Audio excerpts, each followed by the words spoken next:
It was a typical Tuesday morning at Westbrook University, where the corridors buzzed with the chatter of students rushing to their next classes. The sun streamed through the tall windows of the lecture hall, casting soft rays across rows of desks filled with eager minds. But there was one desk in particular that seemed to stand out, though not in the way any student would hope. Jordan Parker, a sophomore from a small town in Michigan, sat nervously in the middle row. His worn-out sneakers barely touched the floor as he glanced up at Dr. Howard, the popular liberal professor who had been teaching at the university for over a decade. Known for his progressive views, Dr. Howard had a reputation for being an outspoken advocate for social justice and equality. On paper, he seemed like the kind of professor who would understand the struggles of someone like Jordan, a black student trying to make his way through a predominantly white institution. But today, that reputation was about to shatter. Jordan had heard the whispers. He knew that Dr. Howard had a tendency to make pointed comments during lectures, often walking the fine line between humor and condescension. He had learned to ignore the sideways glances and occasional mutterings from his peers when Dr. Howard would make remarks about underprivileged students, implying that they had to overcome greater obstacles to succeed. But today felt different. "Now, I know many of you are here today to discuss the importance of merit," Dr. Howard said, his eyes scanning the class. "The idea that a student's abilities are determined solely by hard work and intelligence, not by their background. And I agree with that, to an extent. But of course, the world we live in isn't always so straightforward, is it?" There was a knowing laugh from the class, the students who nodded, waiting for Dr. Howard to make his usual witty remarks. He continued, pacing back and forth with a certain theatrical flair. "Now, some of you might be wondering, what about those who come from disadvantaged backgrounds? How do they compete in an environment like this?" Jordan shifted uncomfortably in his seat, feeling the weight of the room's eyes subtly turned toward him. He knew what was coming next. Dr. Howard had a knack for weaving these kinds of remarks into his lectures, almost as if he enjoyed testing the limits of what was socially acceptable. "Take Jordan, for example," Dr. Howard said, suddenly stopping in front of Jordan's desk. "A young black man from Michigan. How do you think he's managed to get this far in a world that doesn't exactly roll out the red carpet for people like him?" Dr. Howard's voice dropped, becoming laced with mock sympathy. Jordan's heart raced as his classmates shifted uncomfortably in their seats. He could feel the sweat beginning to bead on his forehead. The professor's words were not new to him, but the way they were being delivered now felt like an attack. A public display of something Jordan had been trying to escape, the assumption that he was out of place in this environment. He could sense the uncomfortable chuckles from a few students in the back. Some tried to stifle them, while others wore expressions of uneasy amusement. Jordan knew that these comments were supposed to be a joke, but they weren't funny. Not to him. Dr. Howard smiled, but it wasn't the kind of smile that invited conversation. It was a smirk, a self-assured grin that said, "I'm smarter than you, and you'll never be able to prove me wrong." Jordan's mind raced.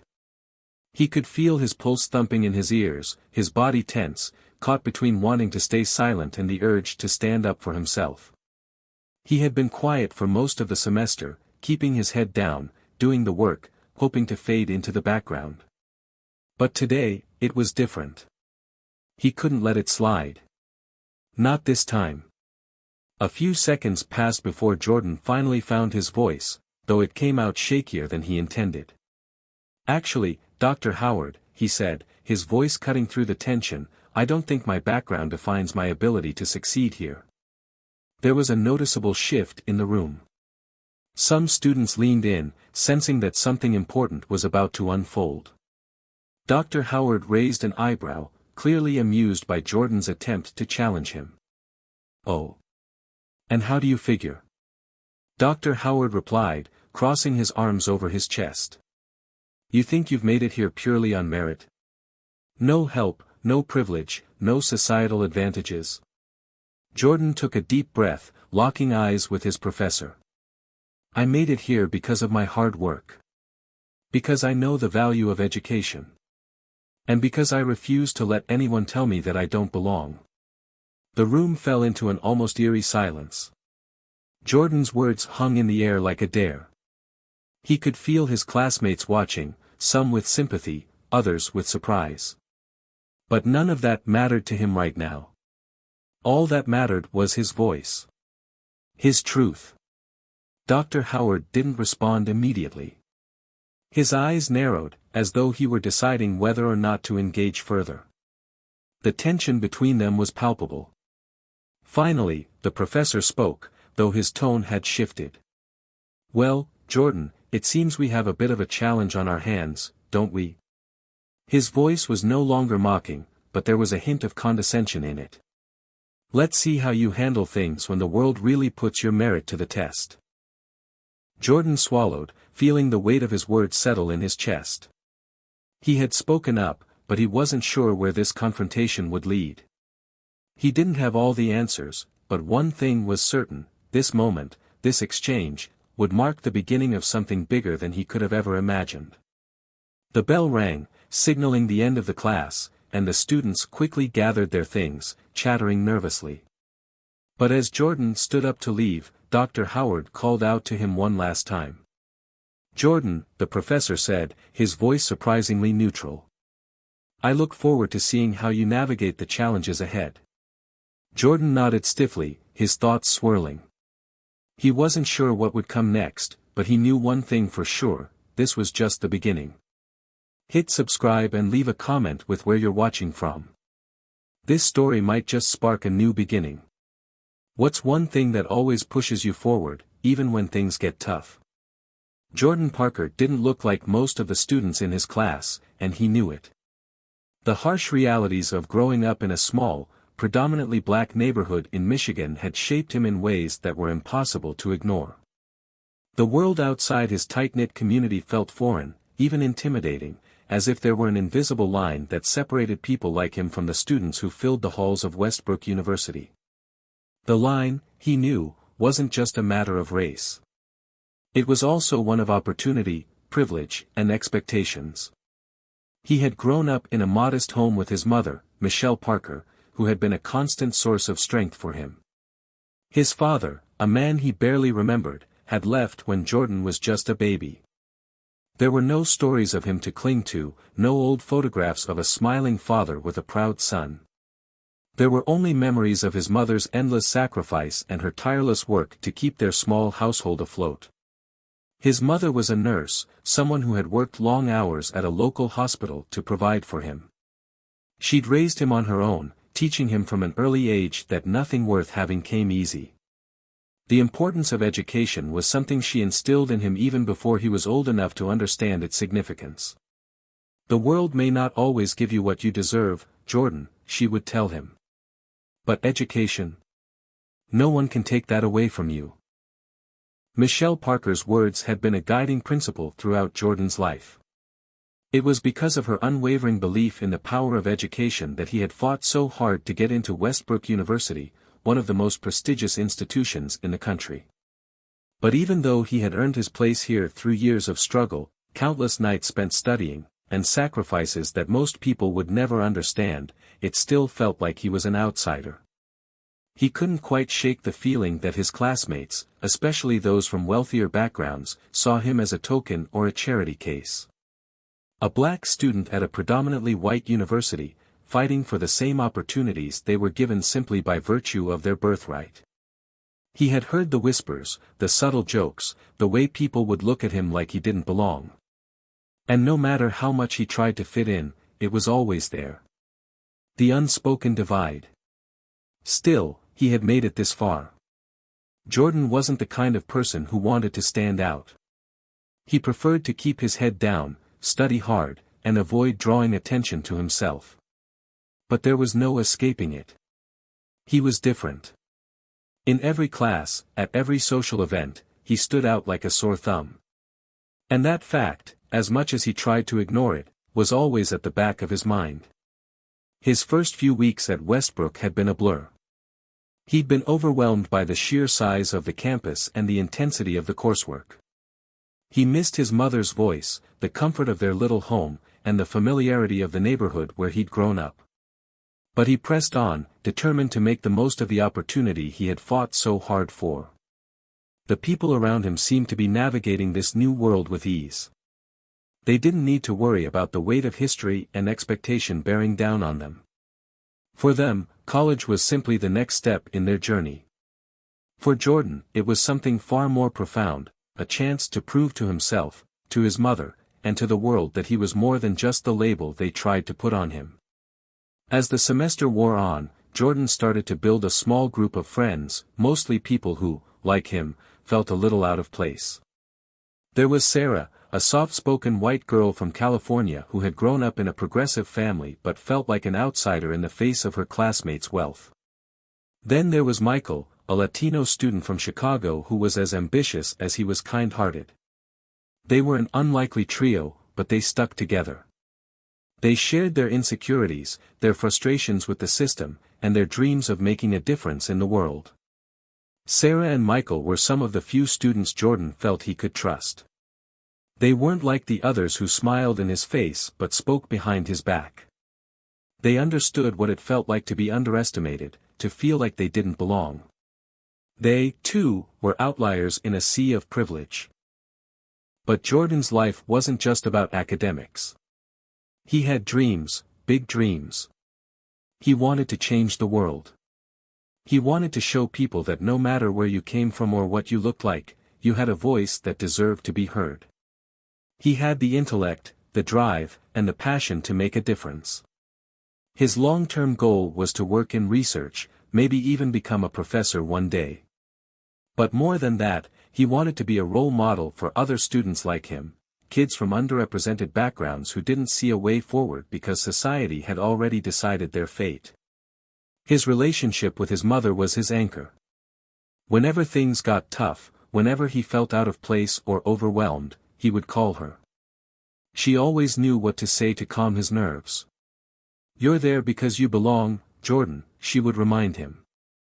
"Don't let anyone make you feel small. You've already proven that you're just as good, if not better, than anyone in that room. Keep your head high."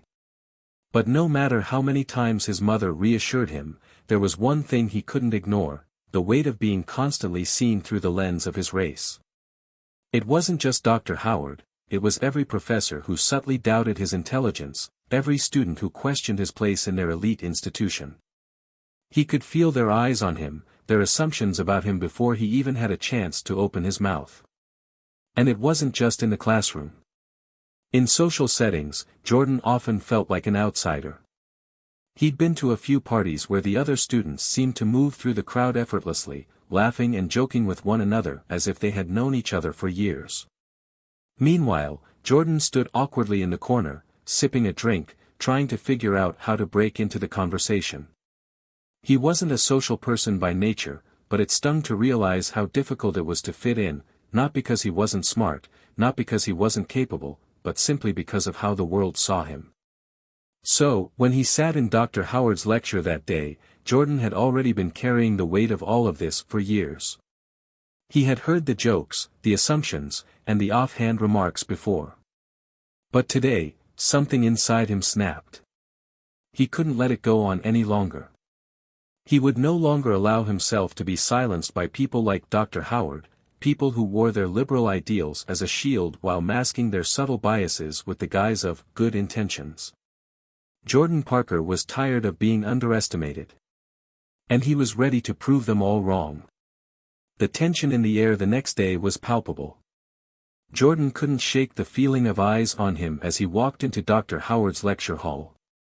He had known something like this might happen, but he hadn't expected it to be so immediate.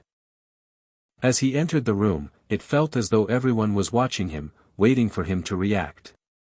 The mocking words from yesterday were still fresh in his mind, and Jordan could feel his stomach tighten as he took his usual seat. "Ah, Jordan." Dr. Howard's voice rang out as soon as he stepped up to the podium. "Glad to see you back." His tone was far too casual, almost as though he were pretending yesterday's confrontation hadn't happened at all.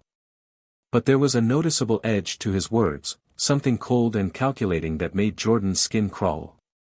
The room went quiet as the professor scanned his students, and Jordan felt the weight of the entire class's attention settle on him.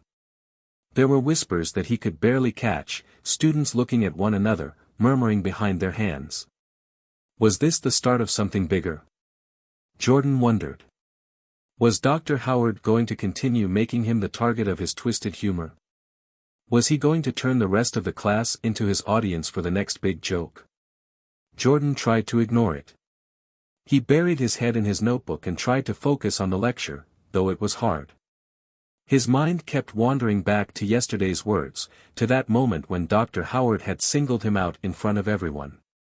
And more than that, he couldn't help but replay the smug expression on the professor's face, the air of superiority that had made him feel smaller than ever before. As Dr. Howard began his lecture, Jordan did his best to stay engaged. He scribbled notes, nodded along with the professor's points, and avoided eye contact with the others. But the tension in the room never lifted. Midway through the lecture, Dr. Howard turned to the whiteboard, writing down a complex concept on social justice theory. He glanced over his shoulder, locking eyes with Jordan as though waiting for him to slip up. "Let's talk about privilege," Dr. Howard said, his voice carrying over the classroom. "Some of you may not think about it much, but privilege plays a huge role in determining who gets ahead and who falls behind. Now, Jordan," Dr. Howard began, and Jordan's heart skipped a beat. "You're familiar with this concept, aren't you? Given your background, you've no doubt felt the effects of privilege, or, more accurately, the lack of it." The words hit like a slap in the face. The entire class turned their attention to him. The room seemed to shrink, suffocating Jordan. He had been bracing for this moment, but even so, it was hard to keep his composure. Jordan forced himself to meet Dr. Howard's gaze, his jaw clenching. He wasn't going to let this slide. Not today. "Privilege is something I'm well aware of, Dr. Howard," Jordan said, his voice surprisingly steady. "But privilege isn't the only factor that determines success. Hard work, perseverance, and the ability to adapt matter, too." Dr. Howard smirked, a small but noticeable twitch of amusement at the corner of his lips. "Ah, the classic response. Hard work will get you there. You know, Jordan, I've heard that a lot. It's a nice sentiment, but we both know that in reality, not everyone has the same opportunities. Not everyone has the same starting point." Jordan's fists clenched beneath the desk. He could feel the anger rising in his chest, but he fought to keep it in check. It wasn't just Dr. Howard's words, it was the fact that this had been building up for so long. The subtle ways people like Dr. Howard had always tried to tell him that he was a charity case, that he wasn't truly deserving of his place. This was more than just a class discussion. This was personal. "I'm not saying privilege doesn't exist," Jordan said, his voice becoming firmer. "But you can't judge someone's ability based on their background alone. You have to look at their actions, their intentions, and what they bring to the table." The professor's expression darkened, the playful facade cracking ever so slightly. "And how would you know that, Jordan? How do you know you're not just a product of your environment?" He took a few steps toward the front of the room, pacing, clearly enjoying the exchange. "How do you know that, given your circumstances, you wouldn't have just been better off staying in your neighborhood, where it's safe and familiar?" Jordan's breath caught. The insinuation hung in the air like a thick fog, and for a moment, he felt paralyzed. Was this professor really questioning his worth?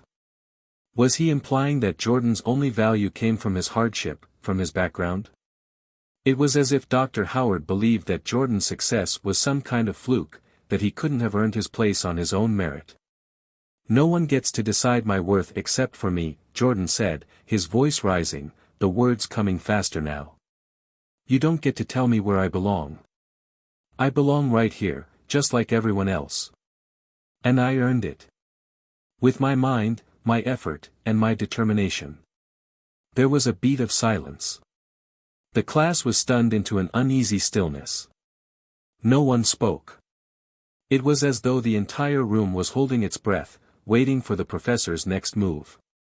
Dr. Howard stood still for a long moment, his gaze locked on Jordan. The tension in the room was so thick you could cut it with a knife. But then, as if deciding that the confrontation wasn't worth pursuing further, the professor took a step back and casually wiped his hands on his pants. "Fine," he said, his tone dismissive. "We'll see. We'll see if your ideas hold up when reality starts to hit." Jordan's chest tightened, but he held his ground. He wasn't backing down now. He knew that this was just the beginning. Dr. Howard had underestimated him, and Jordan would show him exactly what he was capable of. The bell rang, signaling the end of the class. As the students gathered their belongings, some shot him sympathetic looks, while others gave him wary glances. Sarah and Michael, sitting a few rows back, exchanged an unreadable look before making their way toward him. "Jordan," Michael said quietly, "that was intense. You okay?" Jordan took a deep breath. "Yeah," he replied, his voice low but determined. "I'm more than okay. This isn't over yet." As they walked out of the lecture hall together, Jordan's mind was already racing. He knew the road ahead wouldn't be easy, but one thing was certain: he wasn't going to let Dr. Howard, or anyone else, push him back into the shadows. He had fought too hard to get here, and now, he was ready to fight even harder.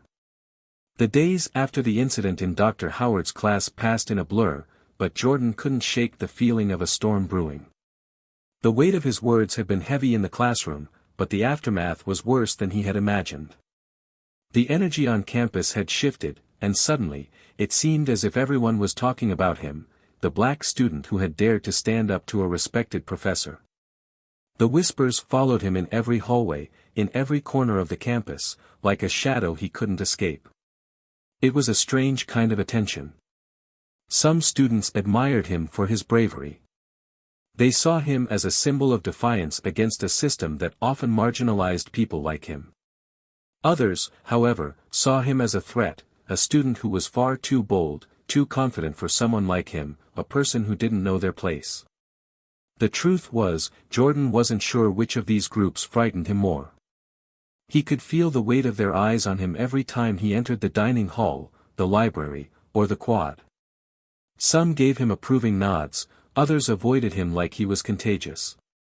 It was as if the very act of standing up for himself had divided the student body into factions. And worst of all, Jordan couldn't help but notice the way Dr. Howard had subtly started to treat him. The professor had always been a bit of a figurehead in the humanities department, regarded as both progressive and highly intellectual. Yet, now that he was aware of Jordan's defiance, he seemed determined to make an example of him. The next class, Dr. Howard had pulled Jordan aside after the lecture, a condescending smile playing at the corners of his lips.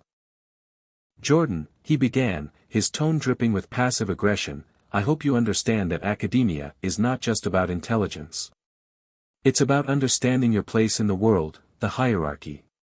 You seem to be a bit too quick to disregard the lessons of privilege, don't you think?" Jordan had kept his expression neutral, fighting the urge to lash out. It felt like Dr. Howard was trying to provoke him, to force him into a confrontation. But Jordan wasn't going to play into his hands. Instead, he had simply nodded, said nothing, and left the room. His heart pounded in his chest as he walked out of the lecture hall, but in that moment, something within him clicked. He wasn't just fighting for himself anymore. He was fighting for all the people who had been overlooked, marginalized, and dismissed for far too long. After that exchange, Jordan knew something had to change. He had to do more than just survive Dr. Howard's passive-aggressive barbs, he had to prove his worth, not just in the classroom, but in every space where people like Dr. Howard tried to make him feel small. He couldn't afford to be silent anymore, not if he was going to make the kind of impact he had always dreamed of. That evening, Jordan sat in the library long after most students had gone home. The library had always been his sanctuary, a place where he could focus, away from the chaos of the world outside. He sat hunched over a stack of books on social justice, privilege, and the very theories Dr. Howard had mocked him for. The more he read, the more it fueled the fire within him. He wasn't just here to get by, he was here to reshape the conversation, to challenge the very system that had pushed him aside. As he flipped through a book on critical race theory, Jordan's phone buzzed with a message from Sarah. "I think it's time to turn the tables." Jordan smiled to himself and quickly typed back. "What do you have in mind?" The reply came almost instantly. "We need to hit Dr. Howard where it hurts, his own ideas. We'll challenge him on his own turf. Let's set up a debate. We're ready." Jordan paused for a moment. A debate. It was the perfect way to take control of the situation.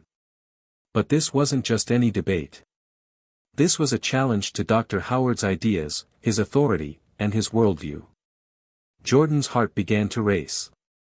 He could see it now, standing before the class, the professor watching him with a mixture of disbelief and concern, as Jordan articulated his vision, one of equality, intellect, and personal responsibility. A vision that didn't rely on pity or charity, but on hard work, sacrifice, and merit. He knew the risk. A debate like this could backfire.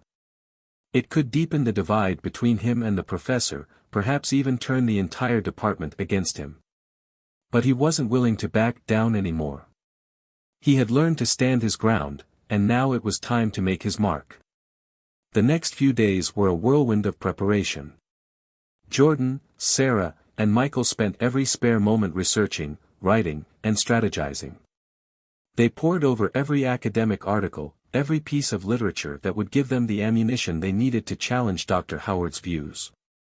It wasn't just about proving him wrong, it was about showing the class that Jordan had the knowledge, the intellectual power, and the ability to stand on equal footing with the professor. He had the tools to fight, and he was going to use them. The day of the debate finally arrived. Jordan stood in front of the lecture hall, staring at Dr. Howard, who was sitting at his desk, smug as ever. The professor seemed almost amused by the challenge, as if he was sure Jordan's arguments would fall apart under the pressure of real intellectual discourse.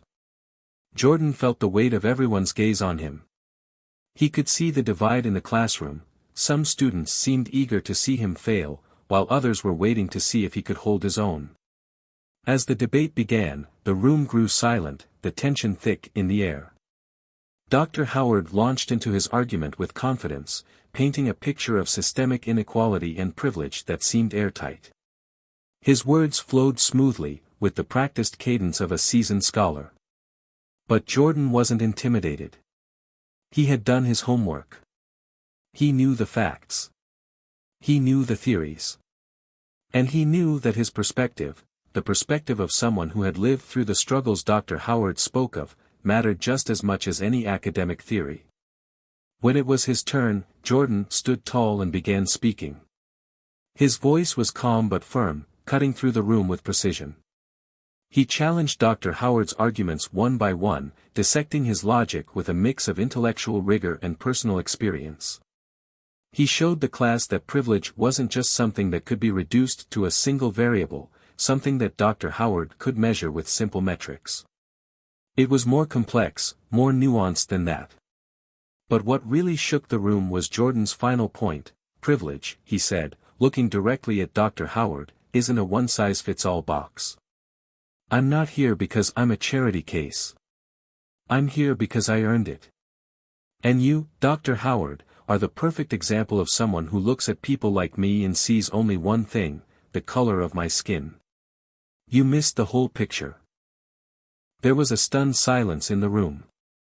Dr. Howard's face was unreadable, his usually confident demeanor faltering for a split second. Jordan had landed his punch.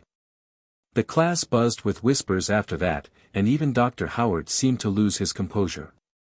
The debate had been an emotional roller coaster, but in the end, Jordan had stood his ground. He had done more than just defend himself. He had taken the fight to Dr. Howard's doorstep. The days following the debate were an emotional roller coaster for Jordan. The adrenaline from standing up to Dr. Howard, from proving that his voice mattered in the classroom, hadn't quite worn off, but the aftermath was far from simple. The lecture hall had erupted in applause at the end of his argument, some students standing, others nodding in silent agreement. But Jordan couldn't shake the gnawing feeling in his gut. The fight wasn't over yet. Dr. Howard had taken the loss in stride, at least, on the surface. He had dismissed the debate with an offhand remark, congratulating Jordan for his spirited defense, but maintaining that the issue of privilege was more complex than Jordan had presented. But there was an underlying coldness in his eyes that Jordan couldn't ignore. The professor had been rattled. And Jordan could sense it, even if no one else seemed to see it. For the next few days, Jordan focused on his studies. He threw himself into his coursework, determined not to let the drama consume him. But the tension with Dr. Howard lingered. And it wasn't just the professor. The campus was buzzing. Conversations about the debate, and about Jordan, seemed to follow him everywhere. Some students now regarded him with newfound respect, nodding in the halls, offering brief greetings. Others seemed uncomfortable, as though they were unsure whether to side with him or with the long-established authority of Dr. Howard. But Jordan wasn't just fighting for his own place anymore. He was fighting for every student who had ever been told they weren't good enough. Every student who had ever been made to feel like their presence in an academic space was a fluke, or a pity. His victory in the debate was just the beginning. He needed to show the campus, and himself, that he could rise above the chaos, that he could prove the system wrong, no matter how many times it tried to knock him down. It was on a quiet Tuesday afternoon that the emotional toll finally hit Jordan. He had just left another class, his mind still racing from the interactions with his peers, when he received an unexpected text message. It was from Sarah. "Can we meet up? There's something important we need to talk about." Jordan frowned, his heart skipping a beat. The last few days had been a whirlwind, and he hadn't spoken to Sarah in person since the debate. He quickly typed back, "Of course. I'm at the library. Come by." A few minutes later, Sarah was standing in front of him, her face a mixture of concern and urgency. Her expression immediately put Jordan on edge. "Hey," he greeted her, trying to read her body language. "What's up? You look serious." Sarah took a deep breath, her eyes flicking nervously to the side. I don't know how to say this, Jordan," she began, her voice tight. "But it's about Dr. Howard. I overheard something today that—" Jordan's heart stopped. He knew immediately that something wasn't right. "What? What did you hear?" Sarah hesitated, glancing around the library before speaking in a lowered voice. "Some students were talking about you, about the debate. And, well, one of them mentioned that Dr. Howard was talking about getting you removed from the class. Not just for your behavior during the debate, but for the way you've been, challenging his authority. He doesn't like that you stood up to him, Jordan. He's making it personal." The words hit Jordan like a punch to the gut. He had expected some pushback, sure. But this? Getting removed from class. It was one thing to challenge him intellectually. It was another to feel as though his entire academic future was being threatened because of it. The betrayal stung deeper than anything else he had experienced. For a moment, Jordan couldn't speak. He just stood there, trying to absorb what Sarah had told him. His mind raced, every worst-case scenario flashing before his eyes. What if Dr. Howard succeeded? What if he was forced out of the class? Would he be kicked out of the program altogether? And then, in a surge of anger, Jordan remembered Dr. Howard's smug face, the way the professor had belittled him in front of the class. The way he had tried to make Jordan feel like an outsider, as though he didn't belong. No. Jordan wasn't going to let that happen. He took a deep breath, forcing his thoughts into focus. "I won't let him do that. He can't just push me out because he didn't like that I stood up for myself. He's playing dirty, and I won't let him win." Sarah nodded, looking at him with a mix of worry and admiration. "I know you're strong, Jordan. But this isn't going to be easy. Dr. Howard has connections, and he's well respected here. If he pushes for this, people might start believing him. You need to be careful. Jordan's thoughts were already spiraling. His first instinct was to fight, to confront Dr. Howard, to make it clear that no one was going to push him around. But deep down, he knew this wasn't just about him anymore. It was about making a statement, about standing up to a system that had been stacked against him and others like him for years. "I'm not backing down," Jordan said firmly, his eyes meeting Sarah's. "This is bigger than just one class. This is about what I believe in. And I won't let anyone intimidate me into silence. If I have to, I'll go to the dean. I'll take this as far as it needs to go." Sarah nodded slowly, her expression softening. "You've got this, Jordan. But be careful. Don't let this turn into a war you can't win. You don't have to do this alone. We're with you. Michael, me, everyone who's had your back, will fight this with you." Jordan's chest swelled with gratitude. He didn't have to do this alone. He had a support system, people who believed in him and would stand by him no matter what. That knowledge was like fuel to his fire, pushing him forward when he might have hesitated. As they sat together in the library, making plans for the next steps, Jordan felt something shift inside of him. The fear that had initially taken root in his chest was slowly being replaced by resolve. He was tired of being silent. Tired of letting people like Dr. Howard use their power to push others down. Jordan stood up, determination flooding through him. He wasn't going to let this go without a fight. Not for his sake, but for every person who had been dismissed, ignored, or ridiculed. He would make sure his voice was heard, loud, clear, and unapologetically his. The days following Sarah's revelation were tense, to say the least. Jordan could barely focus on his classes or assignments as his mind raced with the thought of what Dr. Howard might do next. He had already begun to gather evidence of the professor's bias, starting conversations with classmates who had been in the debate and others who had seen the way Dr. Howard treated him in subsequent lectures. The support he received from friends and fellow students, however, was what kept him going. The students in his class, the ones who had been quiet during the debate, now rallied around him. Some sent him messages of encouragement, others shared their own stories of feeling marginalized in the classroom, while a few openly expressed their admiration for how he had stood up to Dr. Howard. It was a strange comfort, to know that he wasn't the only one who had ever felt silenced. The solidarity was grounding, and Jordan began to feel the weight of his position on campus shift in a new direction. He wasn't alone anymore. At the same time, however, there was the looming presence of Dr. Howard's possible retaliation. Jordan knew he had to prepare himself for what could come next, whether it was a formal complaint to the department chair, a threat to get him removed from his class, or worse, a smear campaign. He wasn't naive, he understood the power dynamics at play. Dr. Howard was a tenured professor with years of influence, while Jordan was just one student. But in the silence of his dorm room, Jordan reminded himself that no one had ever changed the world by being passive. And then, it came.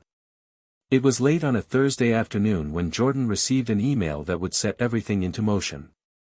The subject line read, "Meeting request, academic review."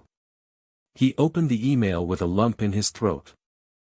"Dear Jordan, I hope this message finds you well.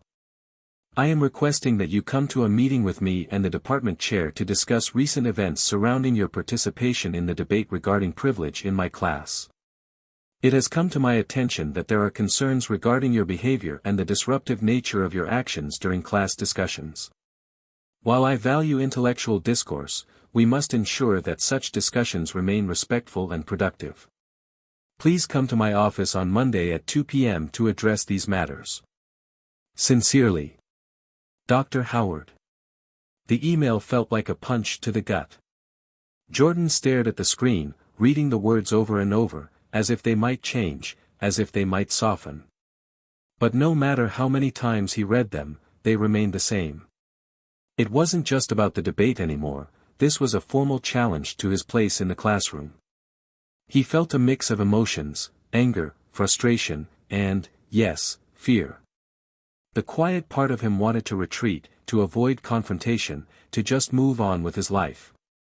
But he couldn't. Not now. Not after everything he had worked for. Not after the way Dr. Howard had treated him and so many others who had been silenced. Jordan spent the rest of the weekend preparing. He went through his notes from the debate, the readings they had discussed in class, and all the evidence he had gathered about Dr. Howard's behavior. It wasn't just his own words he was defending, but the experiences of countless students who had been intimidated or overlooked by Dr. Howard over the years. He wasn't going to let this one professor's bias go unchecked. He was going to make sure the entire department knew what kind of person Dr. Howard really was. When Monday afternoon arrived, Jordan walked into Dr. Howard's office with his head held high.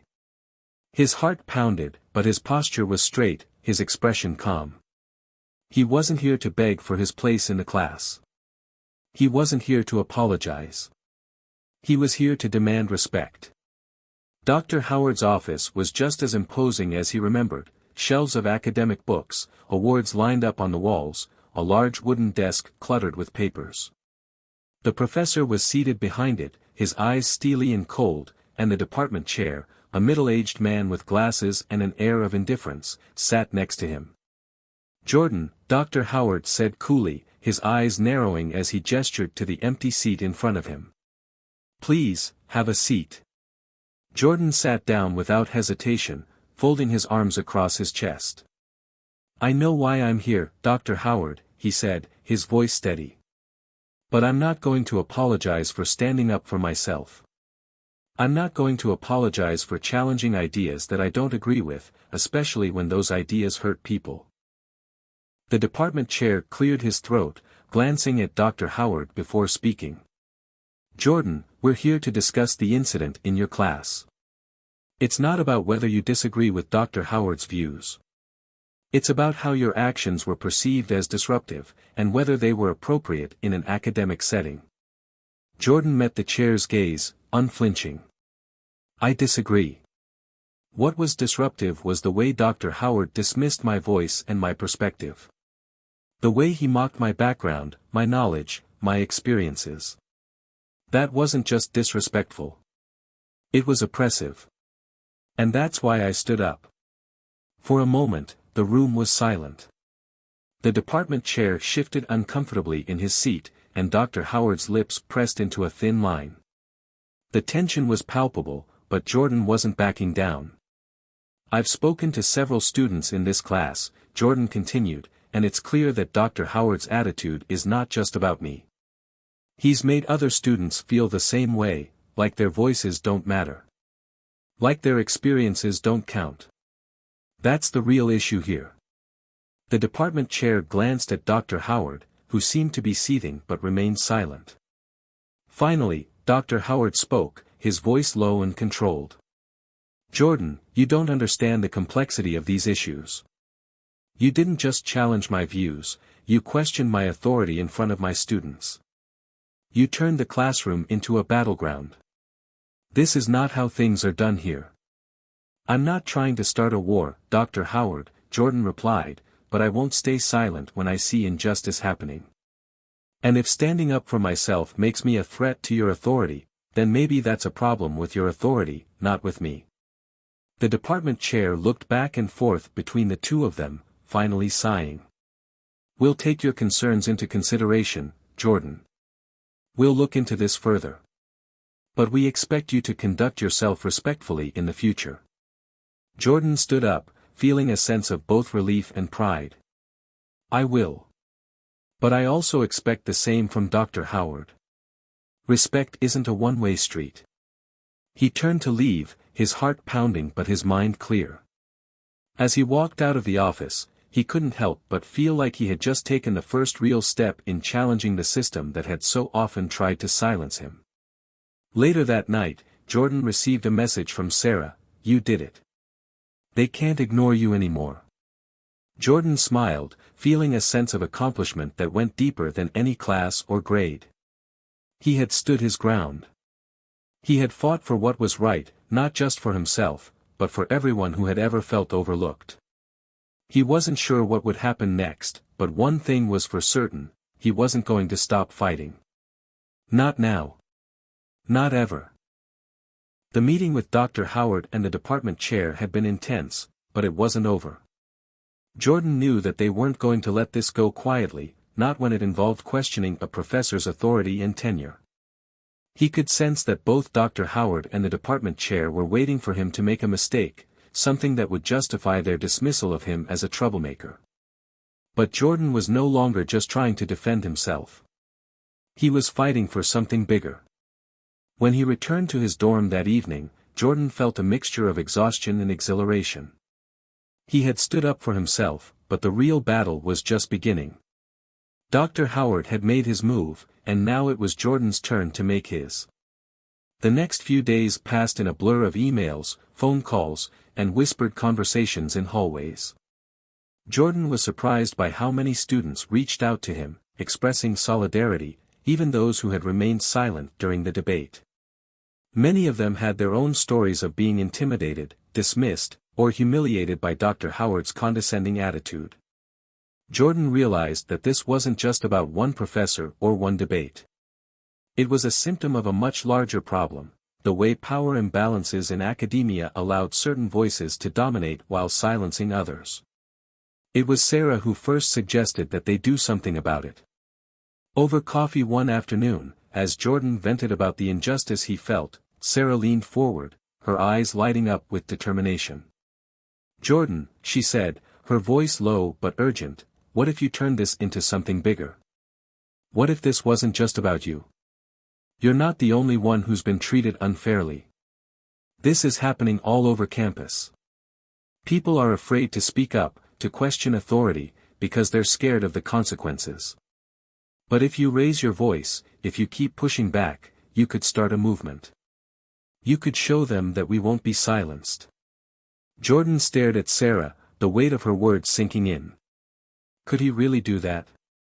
Could he use his experience to fuel a movement that would shake things up on campus? "I don't know," Jordan admitted, leaning back in his chair. "I've been so focused on trying to survive this fight with Dr. Howard. I haven't even thought about what it might mean if I take this further." Sarah smiled, her eyes gleaming with conviction. "You don't have to do it alone, Jordan. We'll help you. Michael, me, and anyone else who wants to join in. You've already inspired people to stand with you. You can make this a turning point for everyone who's ever felt like they didn't have a voice." Her words echoed in his mind long after their conversation ended. What if she was right? What if this wasn't just about him? What if this was a chance to change the conversation on campus, to shift the power dynamics and create a space where everyone's voice mattered? The idea of starting a movement was both thrilling and terrifying. But Jordan realized that he couldn't just keep playing defense. If he wanted to make a real difference, he had to go on the offensive. He started small. He put together a petition calling for an open forum where students could discuss issues of bias, power, and representation in the classroom. The petition wasn't just aimed at Dr. Howard, it was aimed at the entire system. It was about creating a space where students of color, marginalized groups, and those with different perspectives could share their experiences without fear of reprisal. To his surprise, the petition gained traction quickly. Within days, students from all departments were signing it, sharing it with their peers. Some added their own personal stories, recounting the times they had felt overlooked or silenced by professors who refused to acknowledge their perspectives.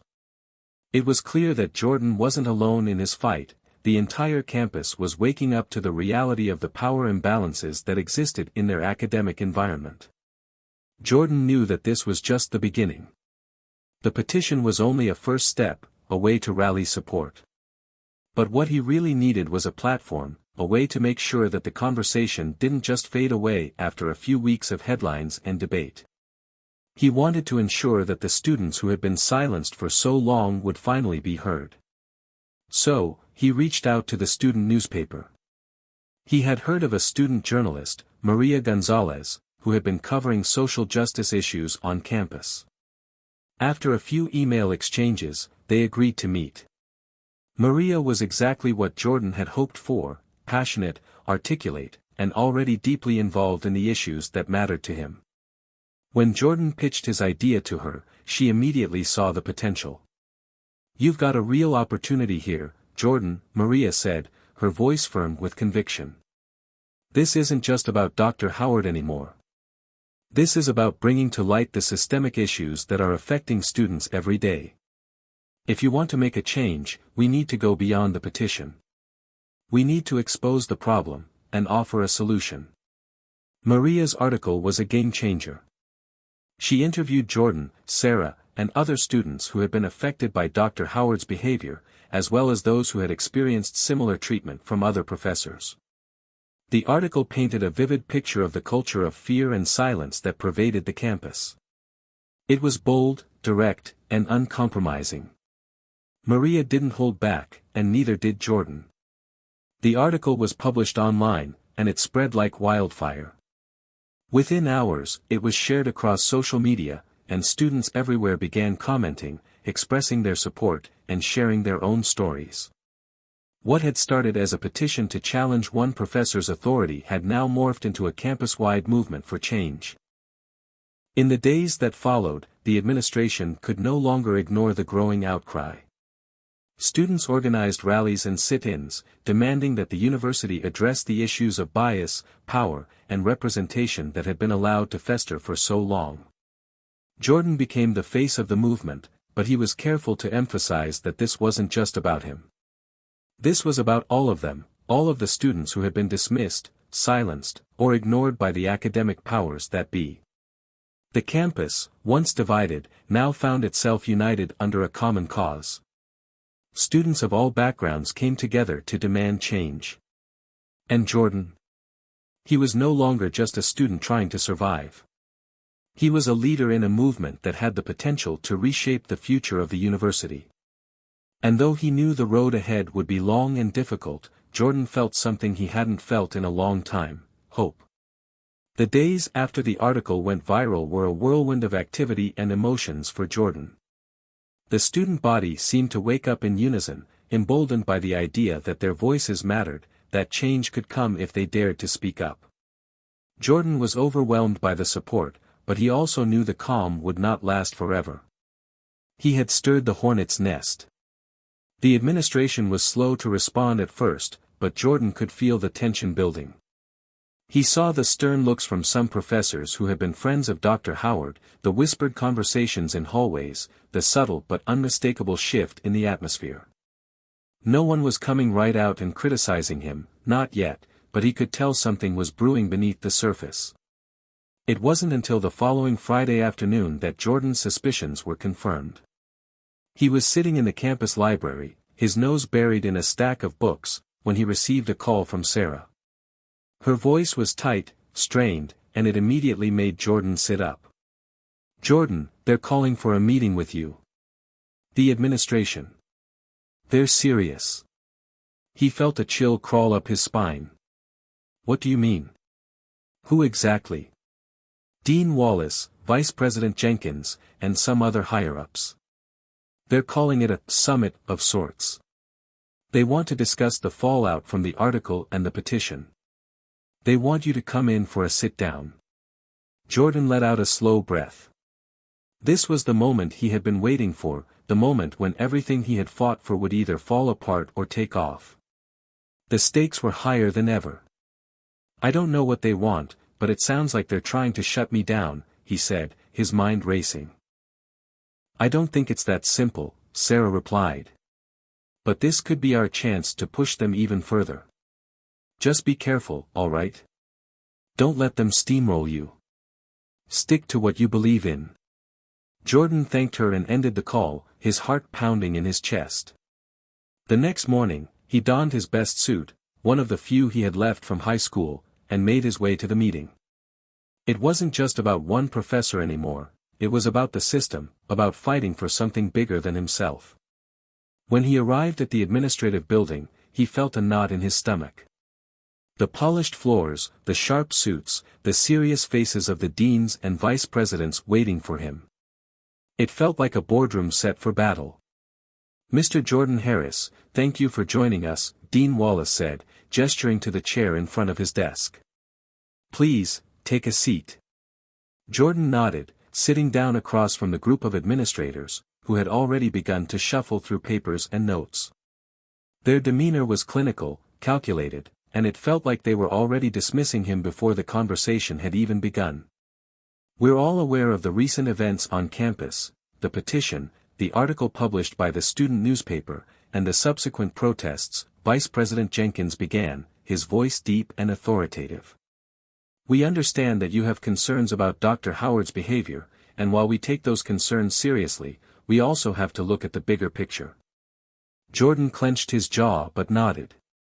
He knew where this was going.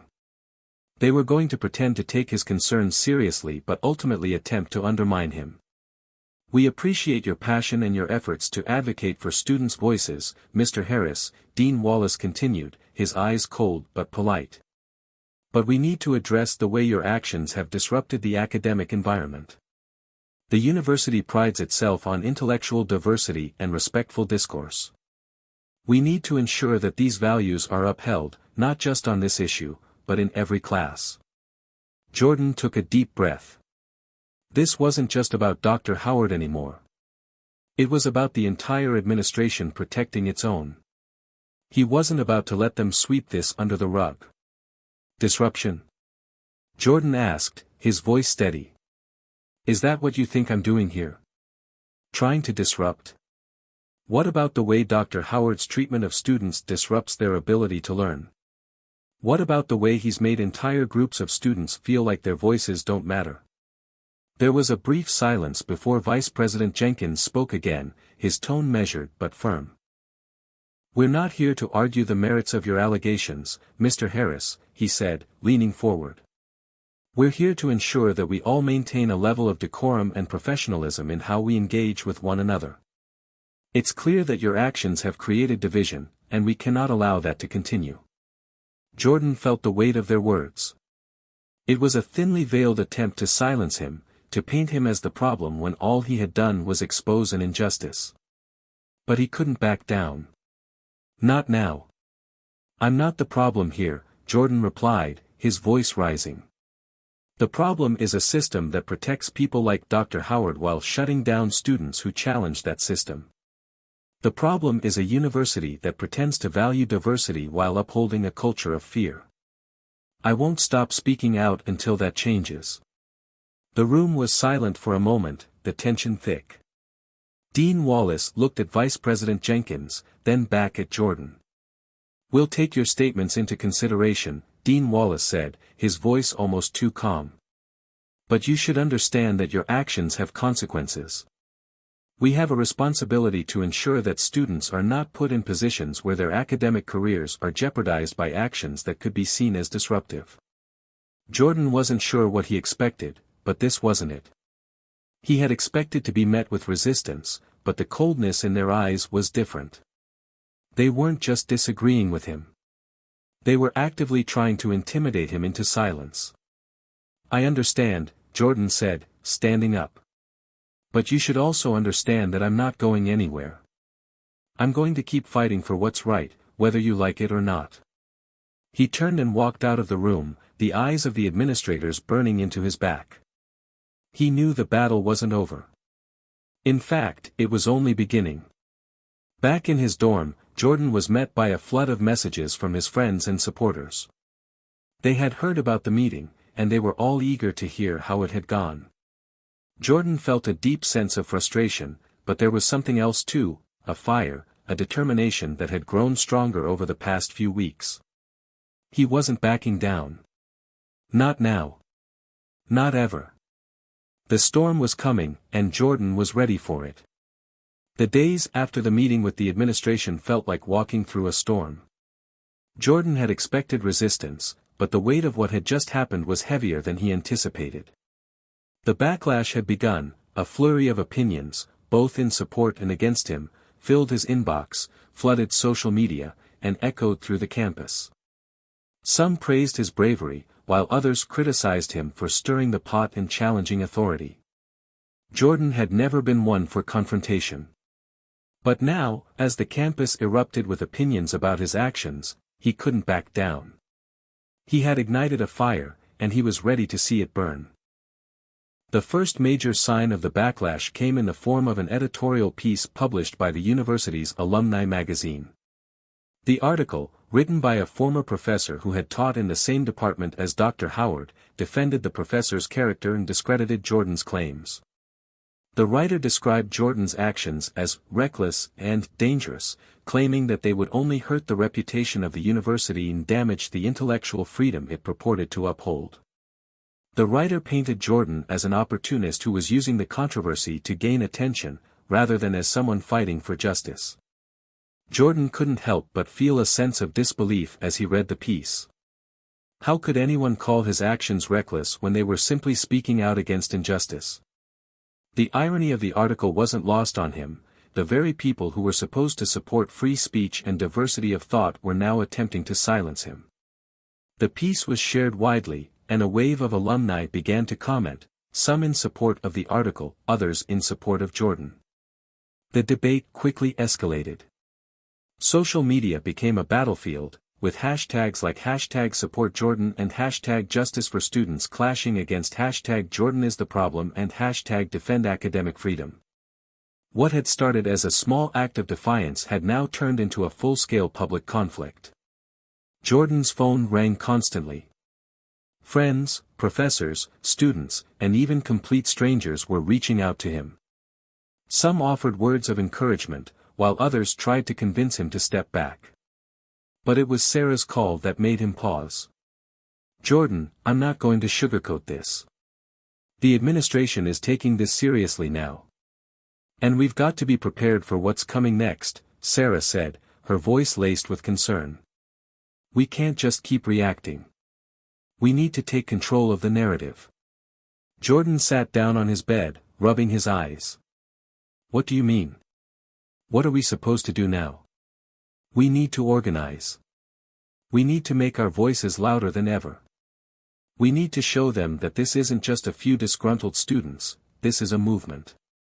If we want to change things, we can't just keep defending ourselves. We need to go on the offensive." Jordan nodded, the weight of her words sinking in.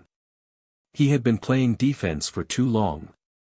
Now, it was time to take action. Sarah was right.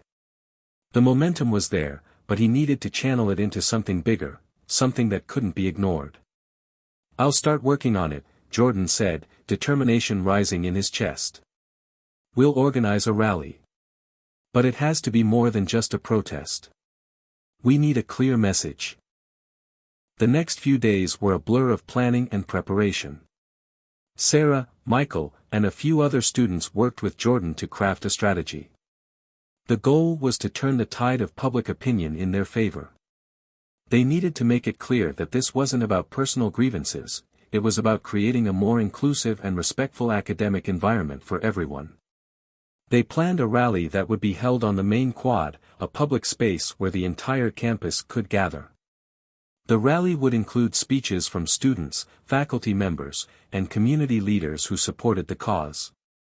There would be a march around campus to symbolize the movement's growth, followed by a sit-in in front of the administration building to demand action. The university administration tried to downplay the rally, sending out emails to students warning them about disruptive behavior and reminding them of the importance of maintaining academic focus. They even released a statement claiming that the rally was divisive and would only lead to more conflict. But the more they tried to suppress it, the more attention the rally gained. By the day of the event, the energy on campus was electric. Jordan felt it in the air as he walked toward the quad, the sense of purpose among the crowd palpable. The rally was not just about him anymore, it was about every student who had ever felt marginalized, ignored, or silenced. When Jordan took the stage to speak, the crowd fell silent. He looked out at the sea of faces, students of all backgrounds and beliefs united in this cause. His heart pounded, but he knew this was the moment. He cleared his throat and spoke into the microphone, his voice strong and clear. "This isn't just about me. This is about all of us. It's about the students who have been ignored, the students who have been pushed aside because their voices don't fit the narrative. It's about creating a space where we can all speak freely, without fear of judgment, without fear of being silenced. It's about justice, it's about equality, and it's about respect." A cheer erupted from the crowd, and Jordan's pulse quickened. The energy was undeniable. This was bigger than he had ever imagined. The rally was a success, a moment of unity that couldn't be ignored. Students filled the quad, chanting slogans, holding signs, and demanding change. They marched around campus, their voices rising louder with every step. And when they reached the administration building, they sat down in front of it, refusing to leave until their demands were met. The administration's response was swift and harsh. They issued a statement condemning the rally and warned that any further disruptions would not be tolerated. They even threatened disciplinary action against students who had participated in the sit-in. But Jordan wasn't intimidated. The rally had shown the strength of the movement, and he knew that they couldn't be silenced now. The public backlash had only fueled the fire. The more the administration pushed back, the more the students rallied together. The movement was growing stronger, and Jordan knew they were on the cusp of something that couldn't be stopped. The storm was far from over. But now, Jordan was ready for whatever came next. The days after the rally felt like they passed in a blur. Jordan couldn't remember a time when he had been more exhausted, but he had also never felt so alive. The rally had been a success beyond what he had imagined. The messages of support flooded in from across the country, from students at other universities, from activists, and from alumni who felt that the university had betrayed its own values. But as the praise poured in, so did the threats. There were whispers on campus that things were escalating too quickly, that the university was prepared to do whatever it took to put an end to the protests. Jordan couldn't ignore the mounting tension. He knew this was a critical moment, the kind of turning point that could make or break everything they had fought for. The administration wasn't backing down either.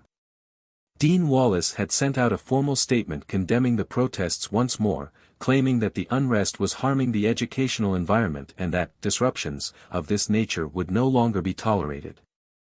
But this time, the statement had a sharp edge. It promised severe consequences for any student who participated in any further actions that were deemed disruptive. It was clear that the administration was feeling the pressure. Jordan had expected a few retaliatory moves, but nothing as aggressive as what was happening now. The university was digging in its heels, determined to silence the students who were demanding change. The emails from students began to pour in, stories of professors who were suddenly stricter, of emails they had received from administration threatening disciplinary action, and of students being called into meetings with deans.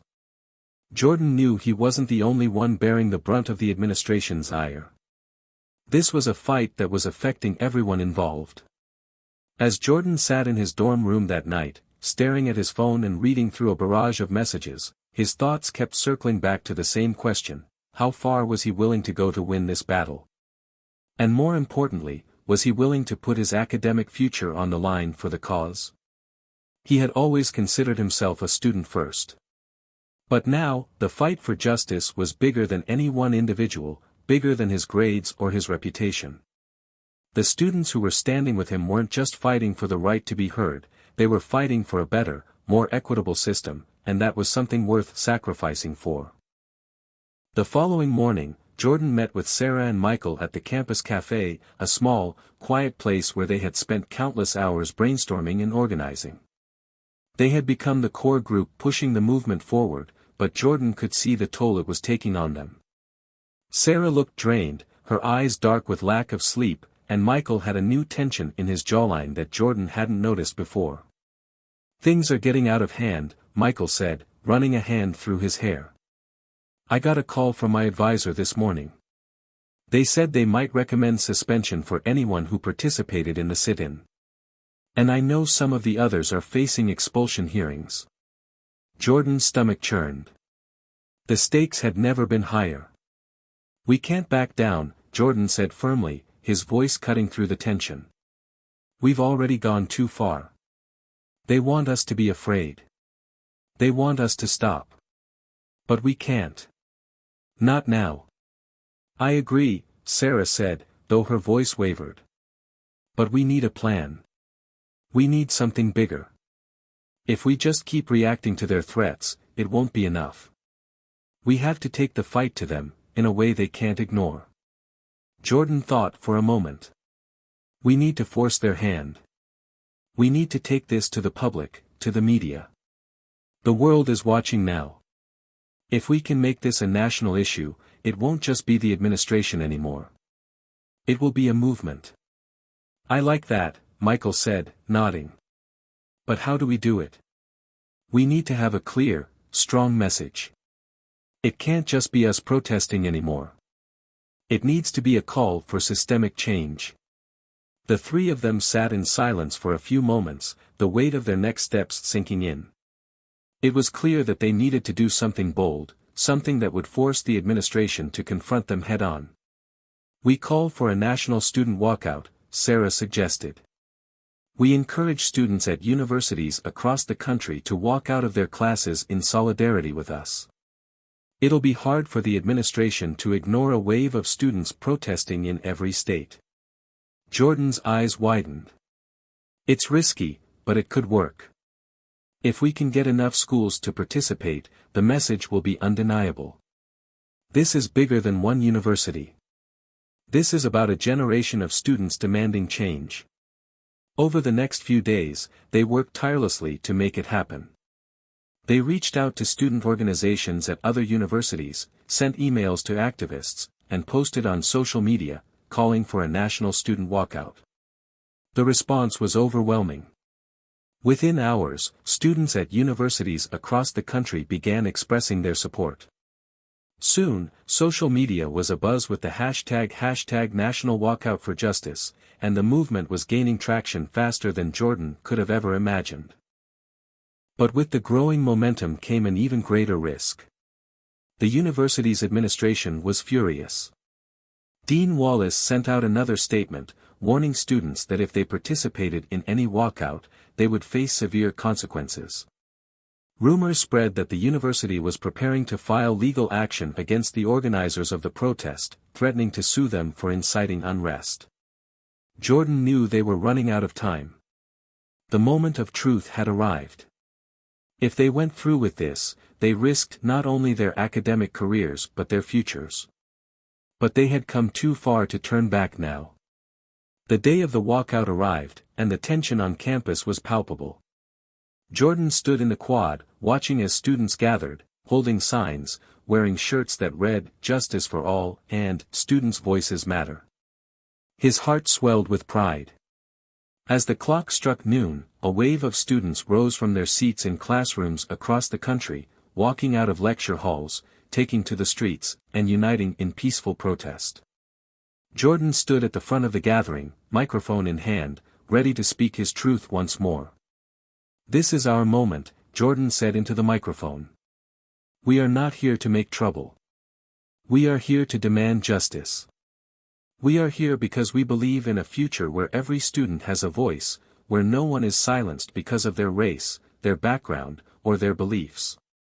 This fight is for all of us, and we will not stop until the changes we demand are made."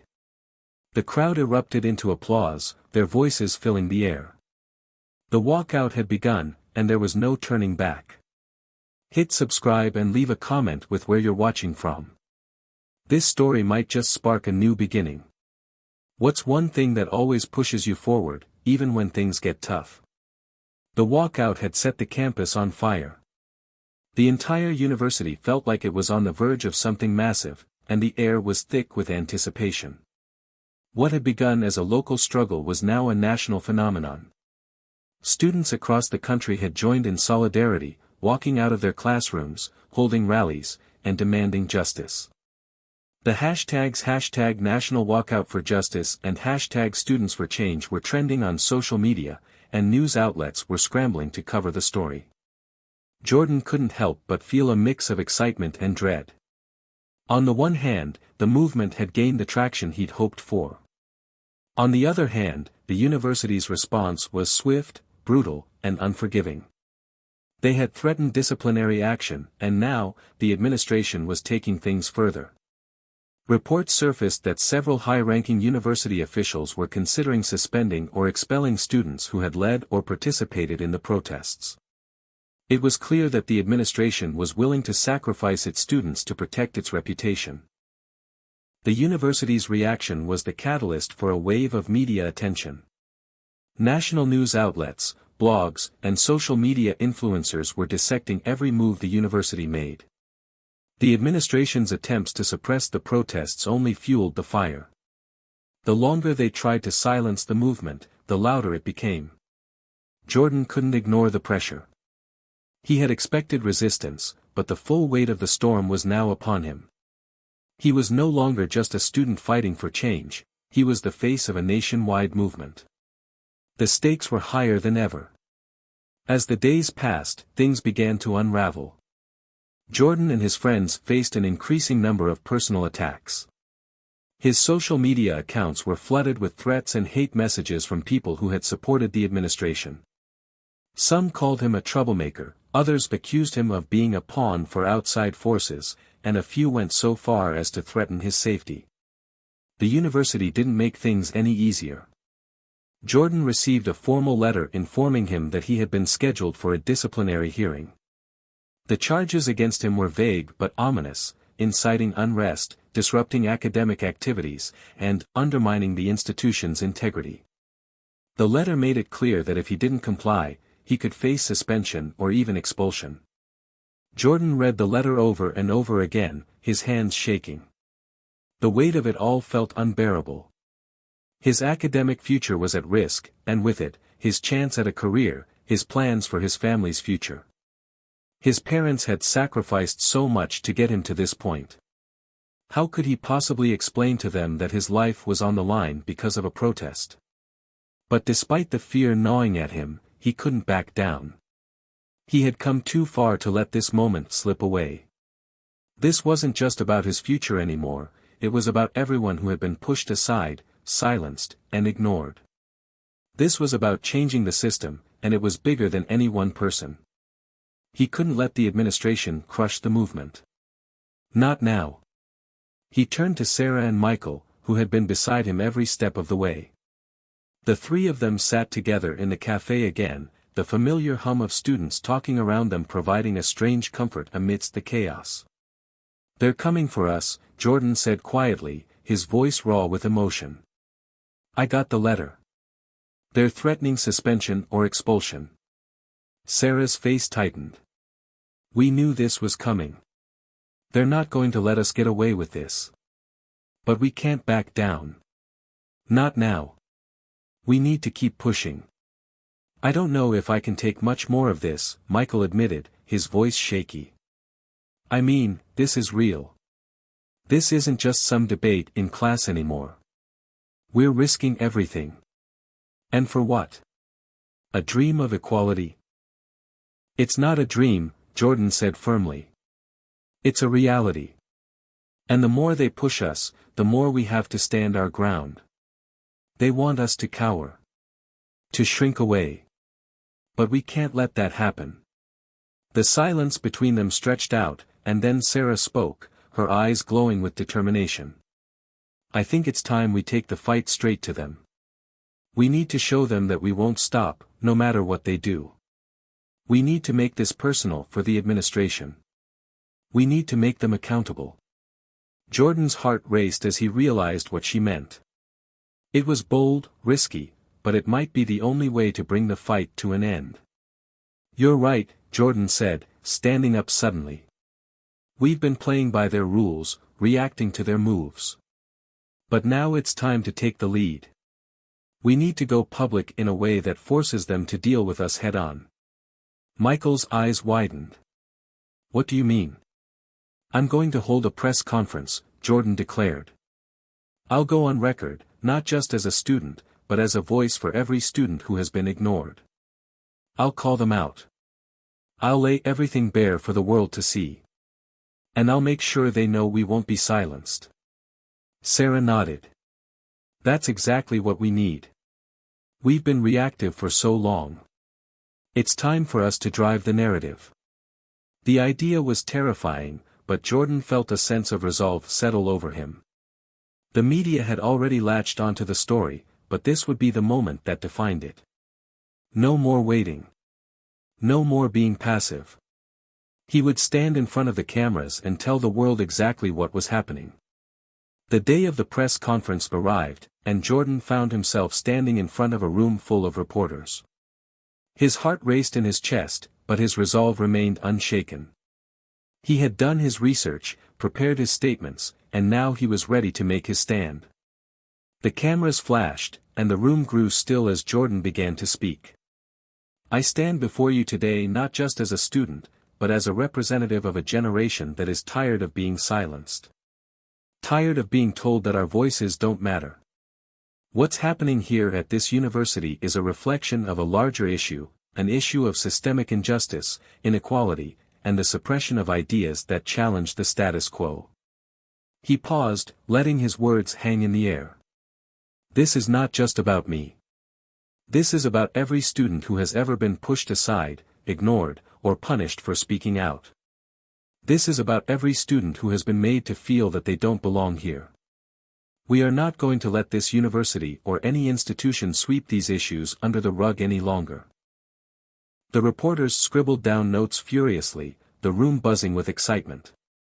Jordan could feel the eyes of the world on him, but he didn't flinch. He had stepped into the storm, and he was determined to see it through. The administration wants to punish us, to shut us down. But we will not be silenced. We will not be intimidated.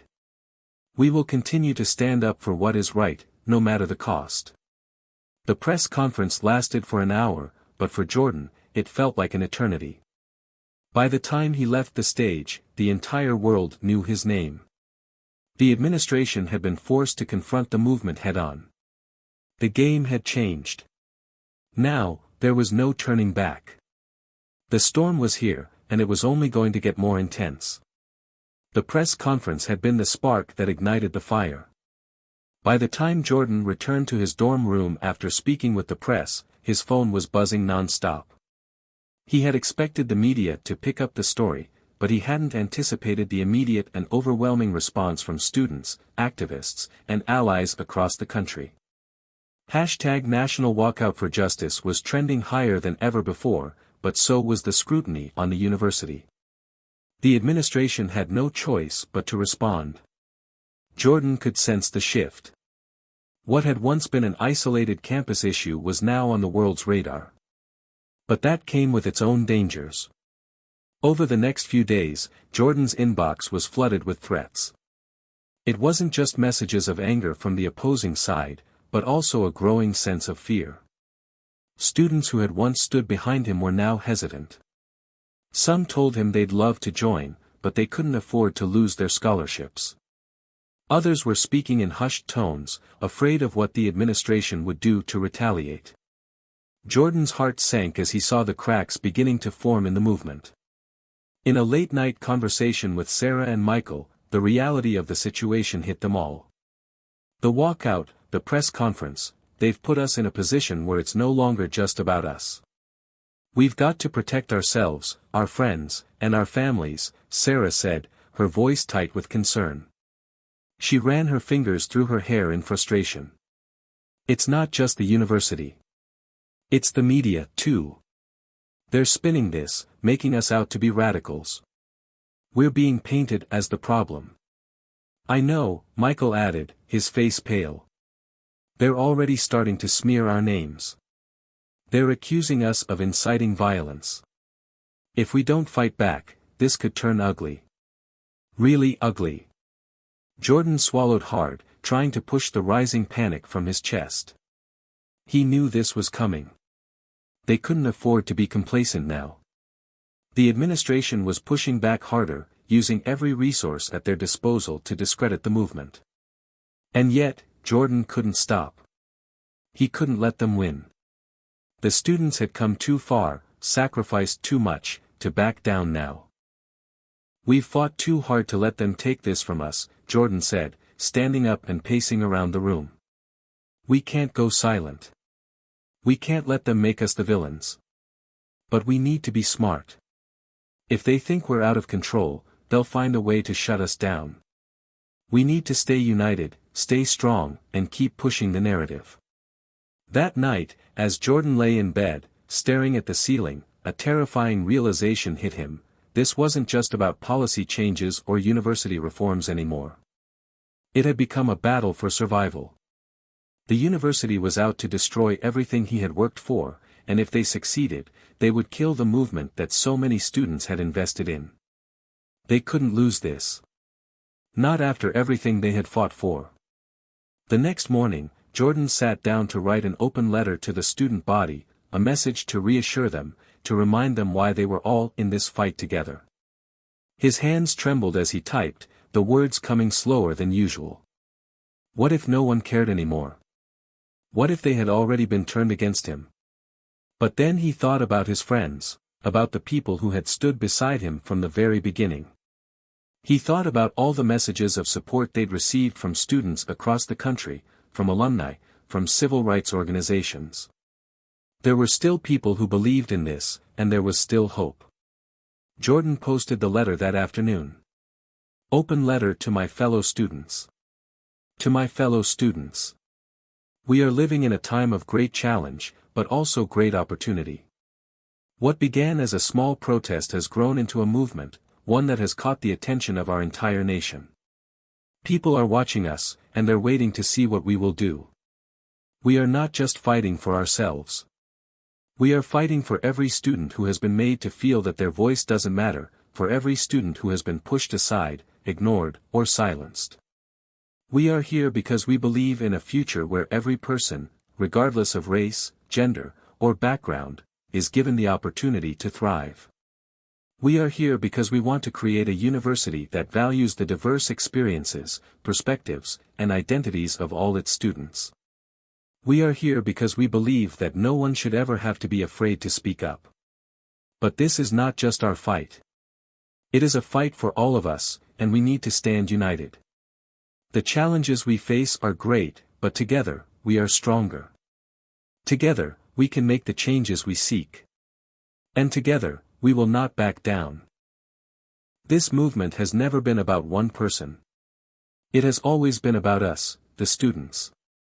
We have the power to demand change.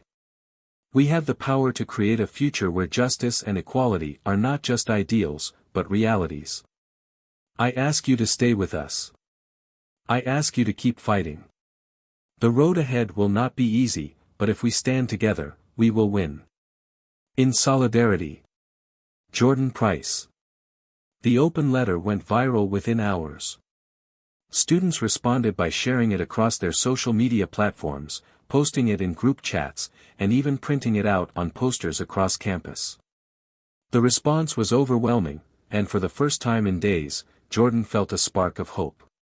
But the administration was far from pleased.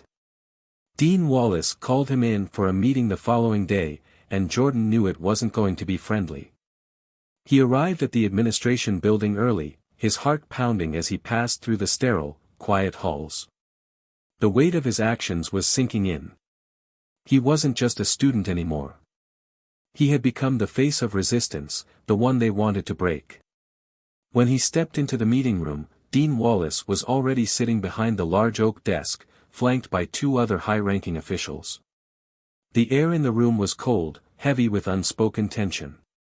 "Jordan, thank you for coming," Dean Wallace said, his voice almost cordial, but his eyes cold. "I'm sure you understand the severity of the situation." Jordan nodded, his palms sweating, but he met the dean's gaze with unwavering resolve. "I understand that we have different views on how things should be handled. But I also understand that change is never easy. We've tried to work within the system, but the system hasn't been listening. So we had no choice but to speak out." Wallace's eyes narrowed. "This behavior is unacceptable. You've incited unrest on this campus, and you've encouraged others to break the rules. We've warned you repeatedly. Now, you face the consequences." "I won't back down," Jordan said firmly. "And neither will my friends or the thousands of students who are standing with me." The tension in the room was palpable as Wallace stood up, his expression hardening. "You think you can continue this reckless crusade without consequences?" Jordan. You're wrong. We are prepared to take legal action if necessary. This is your final warning. Jordan held his ground, knowing that the fight for justice had just entered its most dangerous phase. But he also knew that this battle, this moment, would define everything. If he didn't stand tall now, there would be no movement left to fight for. He walked out of the meeting with his heart still racing, but his mind made up. The storm had just begun. The days following his meeting with Dean Wallace were filled with tension. Jordan felt as if he were walking on a razor's edge. The university's response to the movement was becoming increasingly aggressive. The campus was divided, with some students rallying in support and others retreating in fear of retaliation. As the university tightened its grip, Jordan found himself on the front lines, trying to hold everything together. The pressure was suffocating. Every conversation, every post on social media, every rally, they all felt like make-or-break moments. There was no room for mistakes now. Sarah and Michael were by his side, but even they could see the toll the stress was taking on him. His once sharp focus had begun to blur. His eyes were heavy with exhaustion, his shoulders slumped from the weight of it all. Despite his resolve, Jordan was starting to feel the cracks in his armor. The fight was becoming less about the movement and more about survival. "I'm worried about you, man," Michael said one evening as they sat together in their favorite study spot on campus. The room was silent except for the distant hum of conversations and the occasional clink of coffee cups. "You've been pushing yourself too hard. You need to rest." "I can't afford to rest," Jordan replied, his voice hoarse. He rubbed his temples, trying to ease the headache that had been growing stronger each day.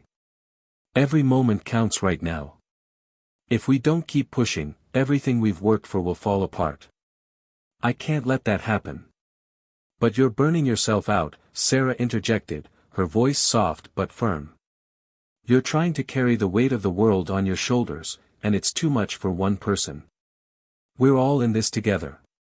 You don't have to do it alone." Jordan shook his head, trying to push away the feelings of guilt that threatened to overwhelm him. He didn't want to let his friends down, but he also couldn't bear the thought of failing now. "I have to be the one to lead this. If I step back, it'll fall apart. I can't let them win." Sarah exchanged a look with Michael, but neither of them pushed further. They knew Jordan's determination too well to argue. But they also knew that something had to give. The longer the pressure mounted, the more Jordan seemed to retreat into himself. It was only a matter of time before he broke. That night, as Jordan lay in his bed, staring at the ceiling, he felt completely alone. The weight of the fight, the uncertainty of his future, and the fear of what might happen next, it all felt like too much. He closed his eyes, trying to block out the flood of thoughts racing through his mind.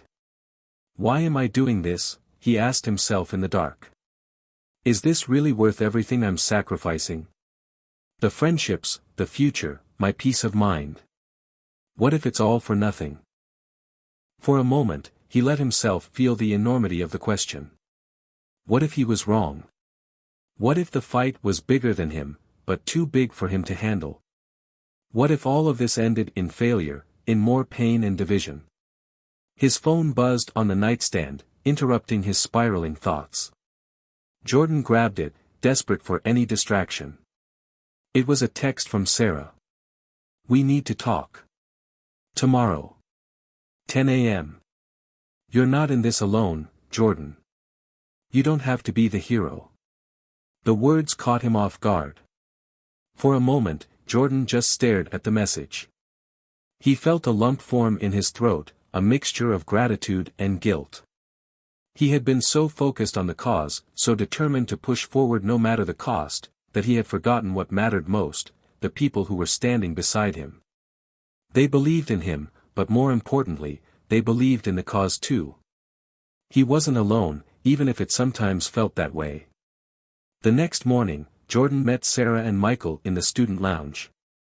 Their faces were serious, but there was a softness in their eyes that Jordan hadn't seen in days. It was clear they were worried about him, but also determined to help him find a way through the storm. "Look, Jordan," Sarah began gently, "we know how hard you've been pushing. But you can't keep going like this. You're wearing yourself out. You're on the edge of a breakdown, and if you don't take a step back, it's going to break you." Jordan opened his mouth to argue, but Michael stopped him with a raised hand. "You're not weak for needing a break, man. You've been leading this thing, carrying all the weight. But we need you to be at your best. We can't afford to lose you." The words hit Jordan harder than he expected. For so long, he had believed that the movement needed him to stay strong, to stay relentless. But maybe what they really needed was for him to be human. To be vulnerable. To admit that he couldn't do it all alone. "I don't know how to stop," Jordan admitted quietly, his voice thick with emotion. "I don't know how to back down from this.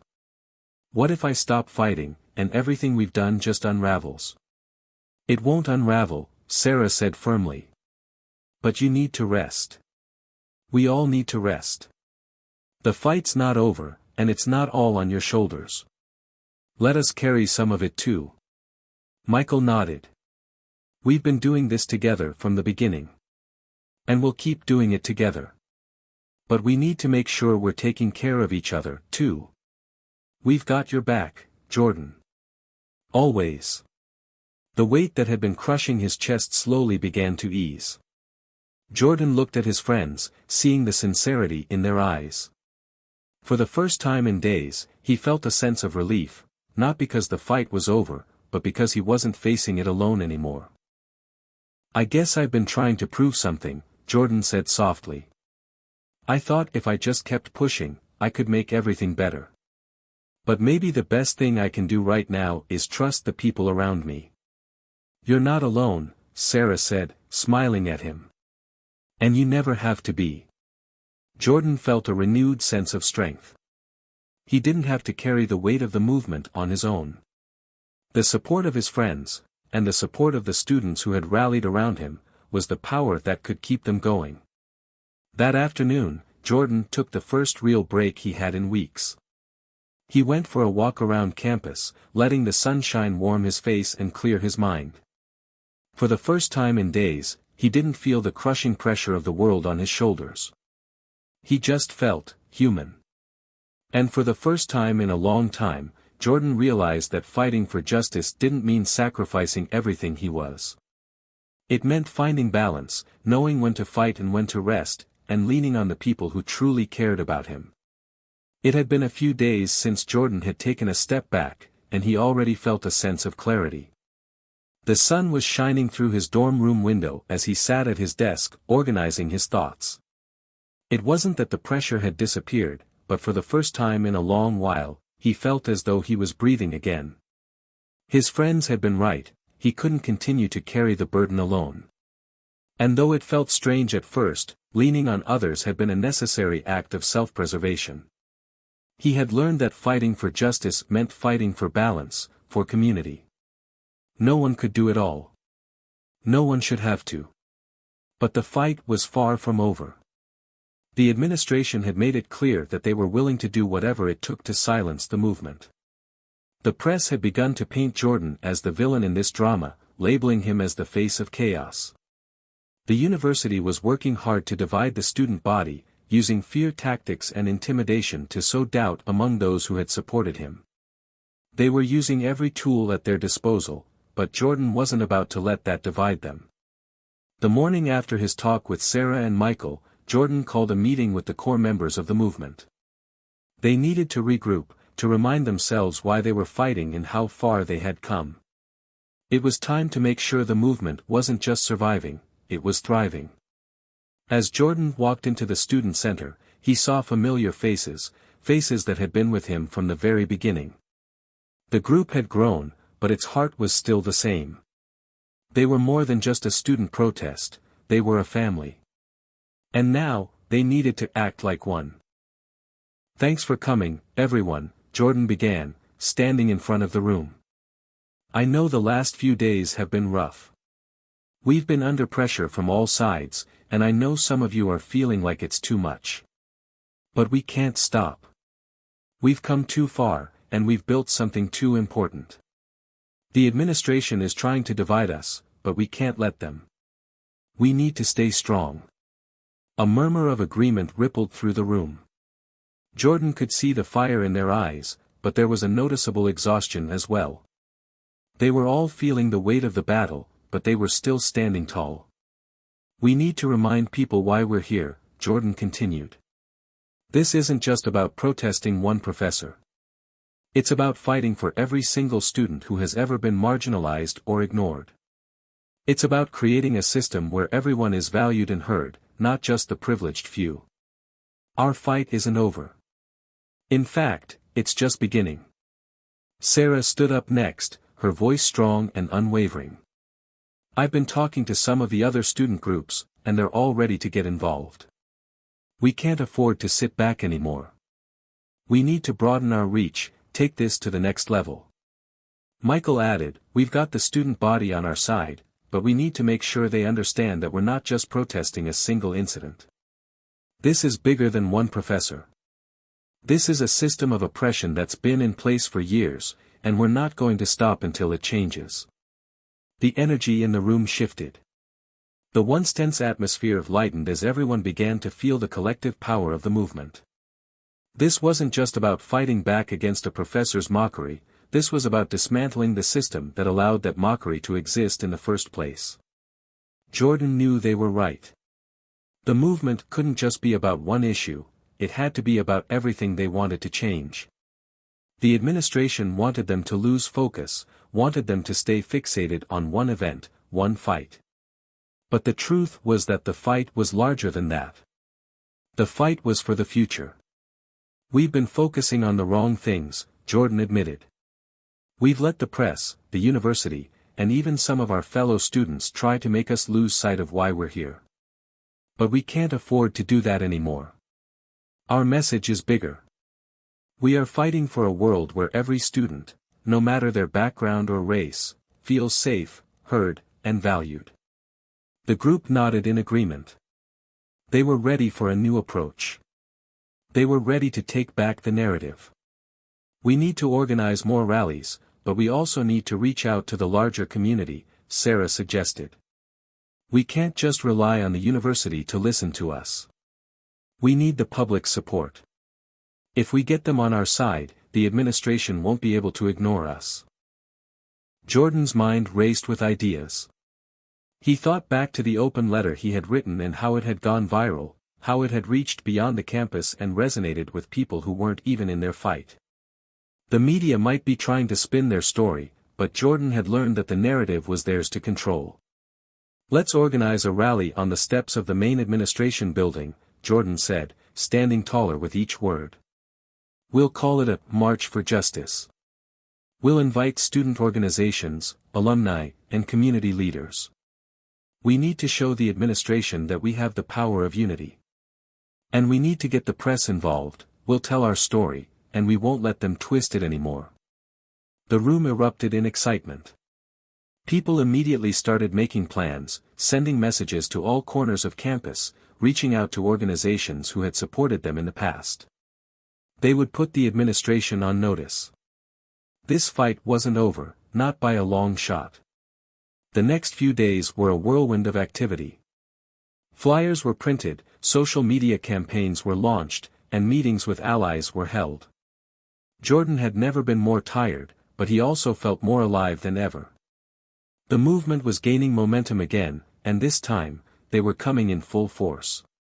On the day of the rally, the steps of the administration building were packed with students, faculty, and community members. The crowd stretched as far as the eye could see, a sea of people united by a single cause, justice. As Jordan took the stage, he felt the weight of the moment. This was it. This was the tipping point. He looked out over the crowd, his heart swelling with pride.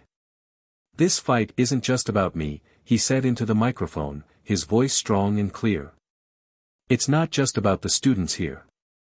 It's about every person who has been made to feel small, to feel invisible. We are here because we believe in a better future. A future where no one has to fight for their right to exist, to be seen, to be heard. The crowd erupted in applause.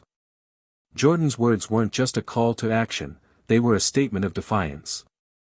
The administration had tried to break them, tried to silence them, but they had only strengthened their resolve.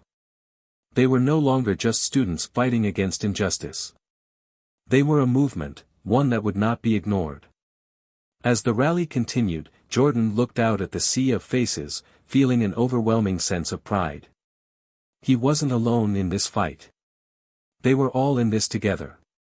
And together, they would win. The momentum had shifted. What had begun as a small protest against a professor's disrespectful actions had grown into a movement that the university couldn't ignore. Jordan stood in front of the massive crowd gathered on the steps of the administration building, his heart racing with excitement. The energy was palpable, a feeling of triumph that filled the air. As the rally continued, the students chanted together, their voices rising in unison.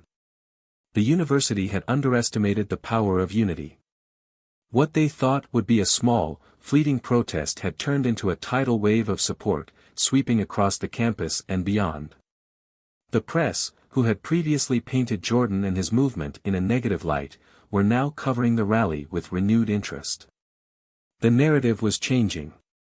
It wasn't about a rogue professor anymore, it was about the collective demand for justice and accountability. People were beginning to listen. Jordan stepped up to the microphone, his pulse quickening as he addressed the crowd. The moment felt surreal, like everything he had fought for was now within reach. "We stand here today, not just as students, but as a movement for justice," Jordan said, his voice strong, reverberating across the steps. "What we are fighting for is bigger than a single incident. It's about making sure that every voice is heard, that every person is valued, regardless of race, background, or identity. We are demanding change. And we will not back down." The crowd erupted in cheers, their applause echoing in the air. Jordan took a deep breath, the weight of his words sinking in. This was the moment they had all been waiting for. This was their time to show the world that they would not be silenced. The press, once hostile and skeptical, had now shifted their focus.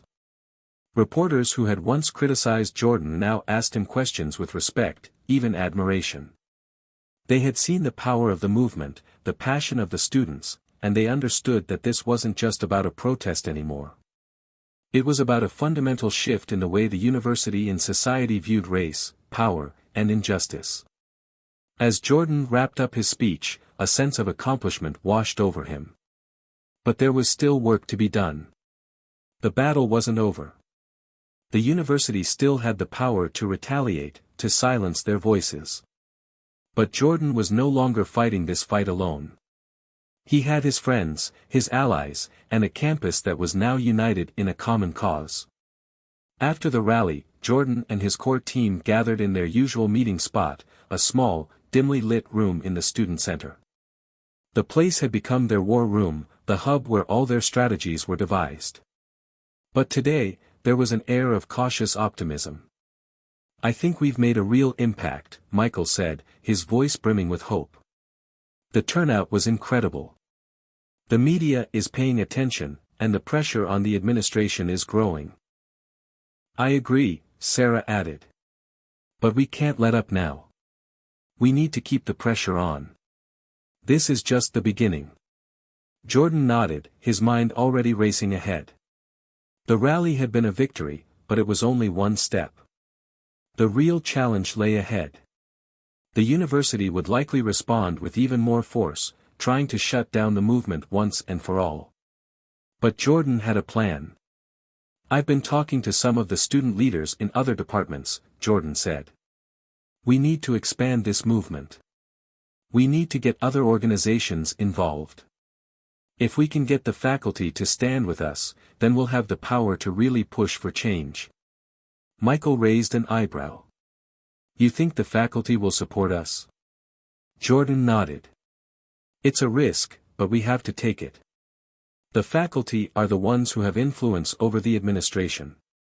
If we can get some of them on our side, we can start a larger conversation about reform."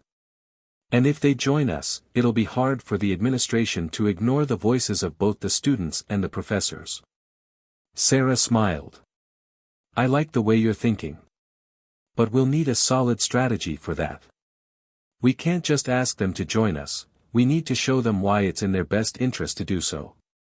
The team immediately began brainstorming, strategizing, and making connections with faculty members who might be sympathetic to their cause.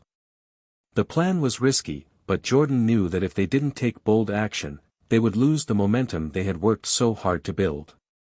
As the days went by, Jordan continued to push the movement forward. He met with faculty members who shared his vision, slowly building a coalition of professors who were willing to publicly support the cause. The administration's hold on the university seemed to be loosening, and Jordan could feel the tide beginning to turn. Then, one afternoon, as Jordan sat in his dorm room reviewing emails, a news alert flashed on his phone. It was from the campus newspaper. University president announces new task force to address campus diversity and inclusion. Jordan's heart skipped a beat. This was the moment he had been waiting for. The university, under mounting pressure from both students and faculty, had finally caved. They were officially acknowledging the problem. They were going to take action. Jordan could hardly believe it. It wasn't a complete victory, but it was a huge step in the right direction. The president had announced a series of reforms, including mandatory diversity and inclusion training for faculty and staff, a new task force focused on addressing systemic racism on campus, and a commitment to creating a more inclusive curriculum. It wasn't everything Jordan had wanted, but it was progress. It was tangible evidence that their efforts had paid off. Later that evening, as Jordan stood in front of the mirror, he took a deep breath. He was exhausted, both physically and mentally. But the fight wasn't over. Not yet. There was still work to be done, still injustices to confront. The movement was just beginning to shift the culture at the university, but that didn't mean the battle was won. But for the first time in weeks, Jordan felt a sense of peace. They had fought with everything they had, and they had won. The administration had been forced to listen, and they had proven that their voices, and the voices of marginalized students everywhere, mattered. He smiled, realizing that this was only the beginning. The battle for justice wasn't just about this university. It was about creating a world where all students, regardless of their race or background, could feel safe and valued. And that, he realized, was a fight worth continuing. Jordan was feeling the weight of victory, and yet, somehow, the victory didn't feel complete. The announcement of the university's task force on diversity and inclusion had been a win. It had been a victory for the movement, a step in the right direction. But deep down, Jordan knew it wasn't enough. The systemic issues that had been plaguing the campus for years hadn't magically disappeared because of a few reforms. The fight wasn't over, and Jordan had to keep pushing for more change. Despite the success of the rally, the spotlight remained intense. Jordan found himself in a position he hadn't anticipated. With the media's eyes now firmly on him, the pressure was mounting. Everyone had an opinion on how he should lead the movement, his classmates, his professors, even alumni. In the days following the rally, Jordan received more messages than he could count. Some were encouraging, offering support for the hard work they had done. Others, however, were laced with criticism. His inbox was full of messages that ranged from the angry, to the pleading, to the outright dismissive. Some questioned his methods, others his motives. Every step he took forward seemed to be met with resistance. But it was one message that shook him to his core. It was from Victor Simmons, a trusted friend and fellow activist who had been by his side since the early days of the movement. Victor had been instrumental in organizing protests and making sure the voices of marginalized students were heard. Jordan stared at the message on his phone, his heart sinking. It was short, to the point, and it carried a weight that left him uneasy. Jordan, I can't do this anymore. I don't believe in the direction this movement is taking. I've made a choice to step away. I hope you understand. Victor. His first reaction was disbelief. Victor? After everything they had been through? The bond they had shared was forged in fire, their shared struggle strengthening their connection. Victor had been one of the few people who had truly understood the mission. They had planned together, fought together, celebrated victories together. And now, suddenly, he was walking away. Jordan set his phone down, his mind racing. He couldn't process it. Why would Victor leave now, at a time when their victory was finally within reach? He picked up his phone again, this time scrolling through old texts, trying to understand. But nothing made sense. He needed answers. That afternoon, Jordan met with Michael and Sarah at their usual spot. They needed to talk about what was happening, and Jordan needed to clear his mind. "Victor's gone," Jordan blurted out as soon as they sat down. His voice was tight with frustration, his eyes wide with confusion. Michael raised an eyebrow. "What do you mean, gone?" "Gone, as in, he's left the movement. He just sent me a message saying he's stepping away." Sarah frowned. "That doesn't make sense. Victor's been one of the biggest supporters we've had. He's always been on the front lines. Why now?" Jordan ran his fingers through his hair, trying to make sense of it. "I don't know. I've been thinking about it, and I can't figure out what happened. One minute, he's right there with us, and the next, he's just gone. He's saying the movement is taking the wrong direction, that he doesn't believe in the path we're on anymore." Michael and Sarah exchanged a glance. It was clear they were as taken aback by this as Jordan was. "I think we need to talk to him," Sarah suggested gently. "Maybe he's just feeling overwhelmed. Maybe something happened that we don't know about." Jordan nodded, but he still felt a cold sense of dread in his chest. It wasn't like Victor to just give up. There had to be more to it than that. The three of them made plans to meet with Victor the following day. It was a tense evening for Jordan. He kept replaying the words Victor had sent him, searching for hidden meanings in them. What had changed? The next afternoon, they arrived at the local coffee shop where Victor had agreed to meet. The mood was subdued. Jordan couldn't shake the sense that something had shifted in the very foundation of their movement. They sat down at the table, and Victor arrived shortly after, his expression guarded. "Thanks for meeting with me," Victor said quietly, pulling out the chair. He seemed different, distant, almost as if he were a stranger. "Of course," Jordan replied, his voice calm but filled with unspoken questions. "But, Victor, we need to understand. What's going on? Why did you leave? This isn't like you." Victor took a deep breath and leaned back in his chair. "Look, man. I've been thinking about everything. The movement, the direction it's taking, the people involved, it's not what I signed up for. I thought this was about unity, about creating real change, but I don't see that happening anymore." Jordan's heart sank, and Sarah spoke up, her tone pleading. "What do you mean? We're making progress. Look at what we've accomplished so far. The university is finally listening. We're creating real change." Victor shook his head. "It's not enough. I see us losing sight of the bigger picture.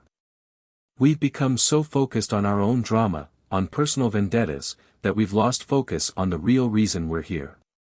The university doesn't care about us, Jordan. They'll give us a task force, sure, but it's just a PR stunt. And you're letting them control the narrative. I can't be a part of that anymore." The word stung, and Jordan struggled to keep his emotions in check.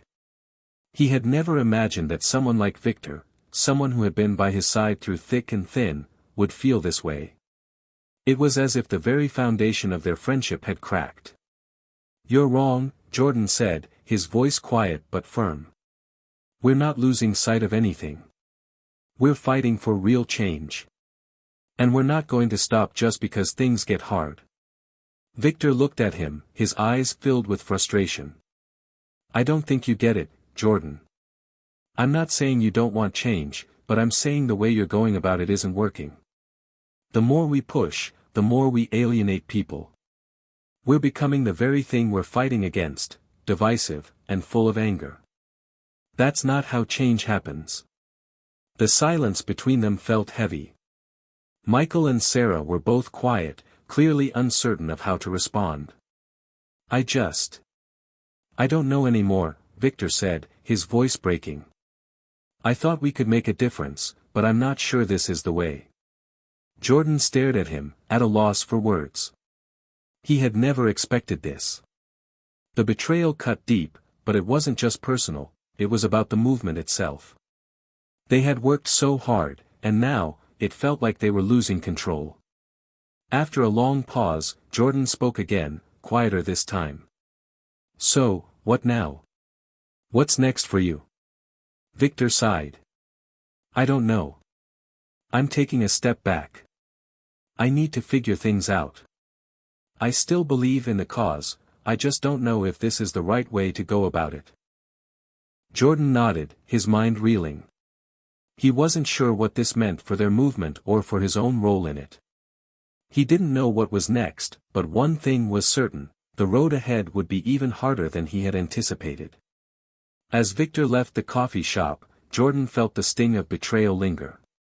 But in that moment, he realized something: no matter how hard things got, no matter how many people doubted or walked away, the fight for justice had to continue. He couldn't afford to give up now. The movement had only just begun. Jordan stood in front of the mirror, staring at his reflection. His face was tired, eyes bloodshot from sleepless nights spent strategizing and worrying. The weight of the movement, the pressure from both sides, his supporters and his detractors, was finally taking its toll. He hadn't realized just how exhausting the constant battle for justice could be. The rallying calls, the interviews, the constant push against an institution that refused to see the pain and the need for change, it was all becoming overwhelming. Victor's departure had shaken him, no doubt. But it wasn't just that. There was something deeper gnawing at him, a feeling that maybe the progress they had fought for was slipping away, that they were losing control of the narrative. Maybe Victor was right. Was the movement becoming something it was never meant to be? His phone buzzed on the table, and he picked it up absently, trying to shake off the haze in his mind. It was a message from Michael. Hey, man. We need to talk. I think the admin's planning something big. You around? Jordan's stomach twisted. He had known this moment was coming. The administration was never going to give up so easily. They would fight back, they always did. He quickly typed back, I'm coming over now. The campus was a whirlwind of activity as Jordan made his way to the student center. It was hard to miss the tension in the air. The students had been on edge ever since the rally, and the university had become a battleground. It wasn't just about the task force anymore. There was talk of retaliation, rumors of disciplinary actions against students involved in the protest. The administration was circling, waiting for the right moment to strike. When Jordan arrived, Michael was already sitting at their usual table, his phone in hand. He didn't look up as Jordan sat down. Instead, he handed over his phone, which displayed an email from the university's legal department. Jordan's heart skipped a beat as he read the subject line, Notice of Potential Disciplinary Action. This is it, Michael said, his voice grim. They're going to hit us where it hurts. Jordan scanned the email quickly, his blood running cold. It was a formal warning, threatening disciplinary action against any student found involved in the protest without proper clearance. The language was vague but aggressive, and it left little room for interpretation. The administration was making a statement. They were coming for the students who had dared to stand up, and they weren't going to back down. Jordan felt the weight of the moment. He'd known retaliation was inevitable, but seeing it in writing, seeing the university's resolve, was different. The fight was getting uglier, and they were about to face the consequences of their actions head-on. So, what now? Jordan asked, his voice tight. Michael leaned back in his chair, looking just as defeated as Jordan felt. We keep going. We have to. But it's going to get harder. They're going to try to break us down, one by one. And they'll use fear to do it, Jordan muttered under his breath, feeling a wave of anger surge through him. They had been so close. They had made so much progress. And now, it felt like they were being shoved back into the corner. We can't let them win, Sarah said, appearing beside them, her eyes filled with determination. We can't let fear control this movement. Jordan looked at her, surprised by the calm strength in her voice. But what if they expel people? What if they ruin our futures? Sarah shook her head. We fight it. We make it public. We show the world what they're doing. They can't just silence us. We have the truth on our side. The three of them sat in silence for a moment, each one grappling with the enormity of what was happening. There was no easy way out of this. The university had its power, its resources, and its lawyers. They were a massive institution. And they were willing to use everything at their disposal to crush this movement. But Jordan knew they couldn't back down. Not now. Not after everything they had been through. He took a deep breath, standing up from the table. I'm not going to let them scare me. We've come too far for that. We keep pushing. We make noise. We make them listen. Sarah and Michael nodded in agreement, their faces a mixture of resolve and anxiety. Later that evening, as Jordan lay in his bed, he couldn't help but think about the bigger picture. This wasn't just about him. It wasn't about his friends or even the university. It was about something much deeper, something that had been festering for centuries, the systemic inequality that had plagued society for far too long. And then there was the question that gnawed at him: was this movement truly going to change anything, or was it just another moment in history that would eventually fade into the background? Was he simply another activist whose voice would be drowned out by the very system he was fighting? The weight of those questions settled in his chest as he tried to sleep, but the uncertainty remained. The next few days were a blur of anxiety and anticipation. The administration had yet to take any formal action, but every passing hour felt like the calm before the storm. Jordan's thoughts were consumed with the idea that their hard-won victory might be ripped away from them at any moment. Then, the storm hit.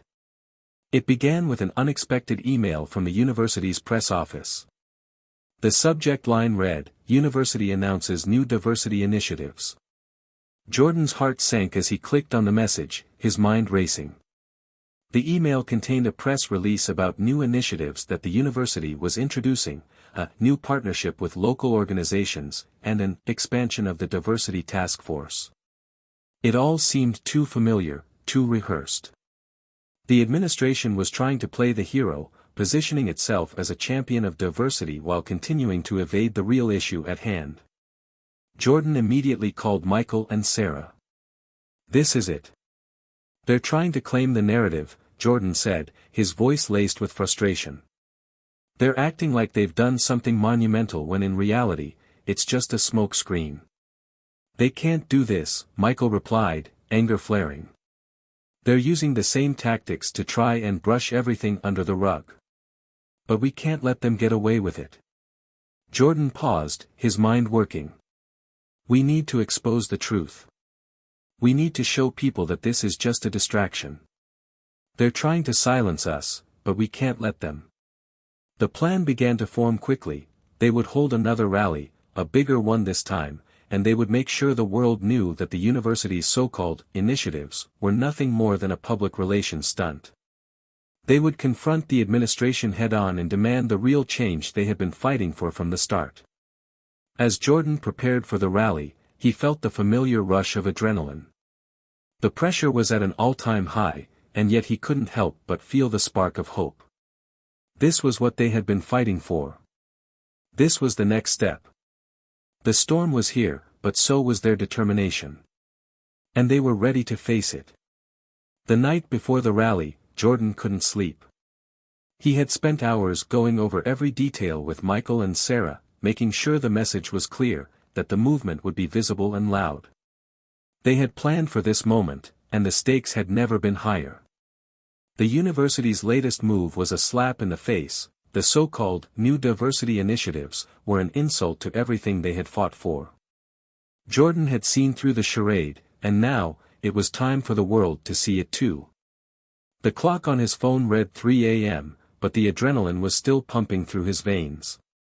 His thoughts were a whirlwind, but there was one thing he knew for sure: this rally was their moment. They had to make it count. He had to make it count. The university had been expecting a small protest, but Jordan was determined to show them just how wrong they were. The rally would be bigger than ever, and this time, it wouldn't just be the usual faces. It would be a coalition of students, faculty, and even alumni, people who had long been silent but were ready to take a stand. When he finally lay down, exhaustion hit him like a wave, but his thoughts were still spinning, his heart still pounding. The next morning would bring with it a turning point. The question was whether the movement would be silenced, or if they could rise above the challenges ahead. The morning of the rally was cold and overcast, but the energy on campus was electric. Jordan, Michael, and Sarah stood at the center of the student quad, surrounded by the growing crowd. There were students draped in protest signs, faces determined, eyes full of purpose. Jordan scanned the crowd, feeling a surge of pride. This was it. This was their time to speak out. As the clock struck noon, the rally kicked off with loud chants of solidarity and defiance. The crowd was loud, their voices reverberating across the campus.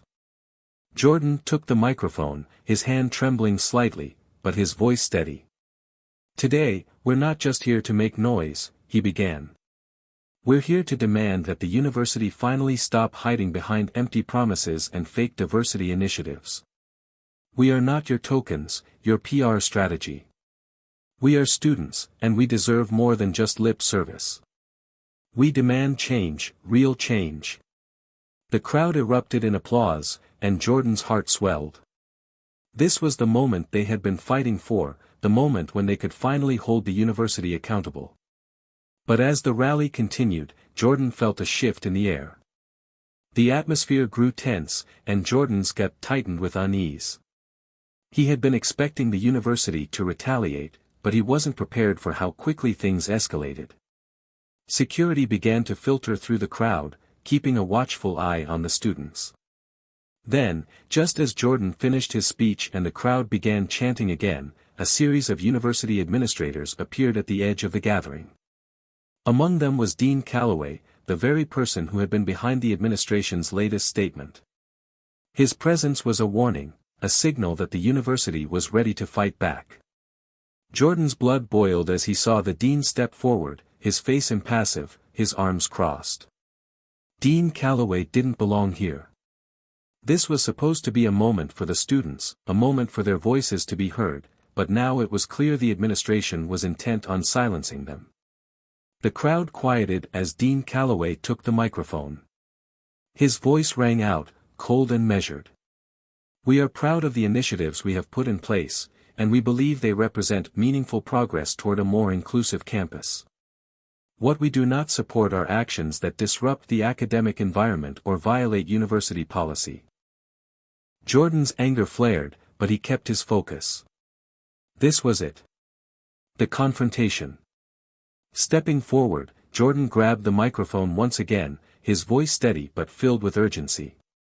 "You think these initiatives mean anything? You think we can be bought with a few empty promises? We're not here for your photo ops, Dean Calloway. We're here to make sure our voices are heard. This isn't a game. You can't sweep our concerns under the rug anymore." The crowd erupted into cheers, and Jordan felt a sense of power he hadn't experienced before. The tension was palpable, and as the administrators glanced nervously at one another, it was clear they hadn't anticipated this level of resistance. Dean Calloway's face twisted with frustration, and he stepped forward, speaking into the microphone again, but his words were clipped. "I understand your passion, Jordan. But there is a line. You are violating university rules with your actions. I warn you, if this continues, there will be consequences." Jordan's heart raced, but he wasn't about to back down. The only consequence here is your failure to see the truth. The only consequence is your unwillingness to listen. We will not stop until we see real change. You can expel us, suspend us, or fine us. It won't matter. We will keep fighting. A murmur rippled through the crowd, the energy shifting from tense to defiant. Jordan could feel it, the groundswell of frustration that had been building for years was finally breaking free. But just as he thought the rally might continue peacefully, something changed. The sound of sirens pierced the air, and within moments, campus police vehicles pulled up to the quad. The crowd gasped, and a sense of dread settled over Jordan. This was no longer just a protest, it was becoming a confrontation. Jordan glanced at Michael and Sarah. They were already moving, preparing for whatever was about to unfold.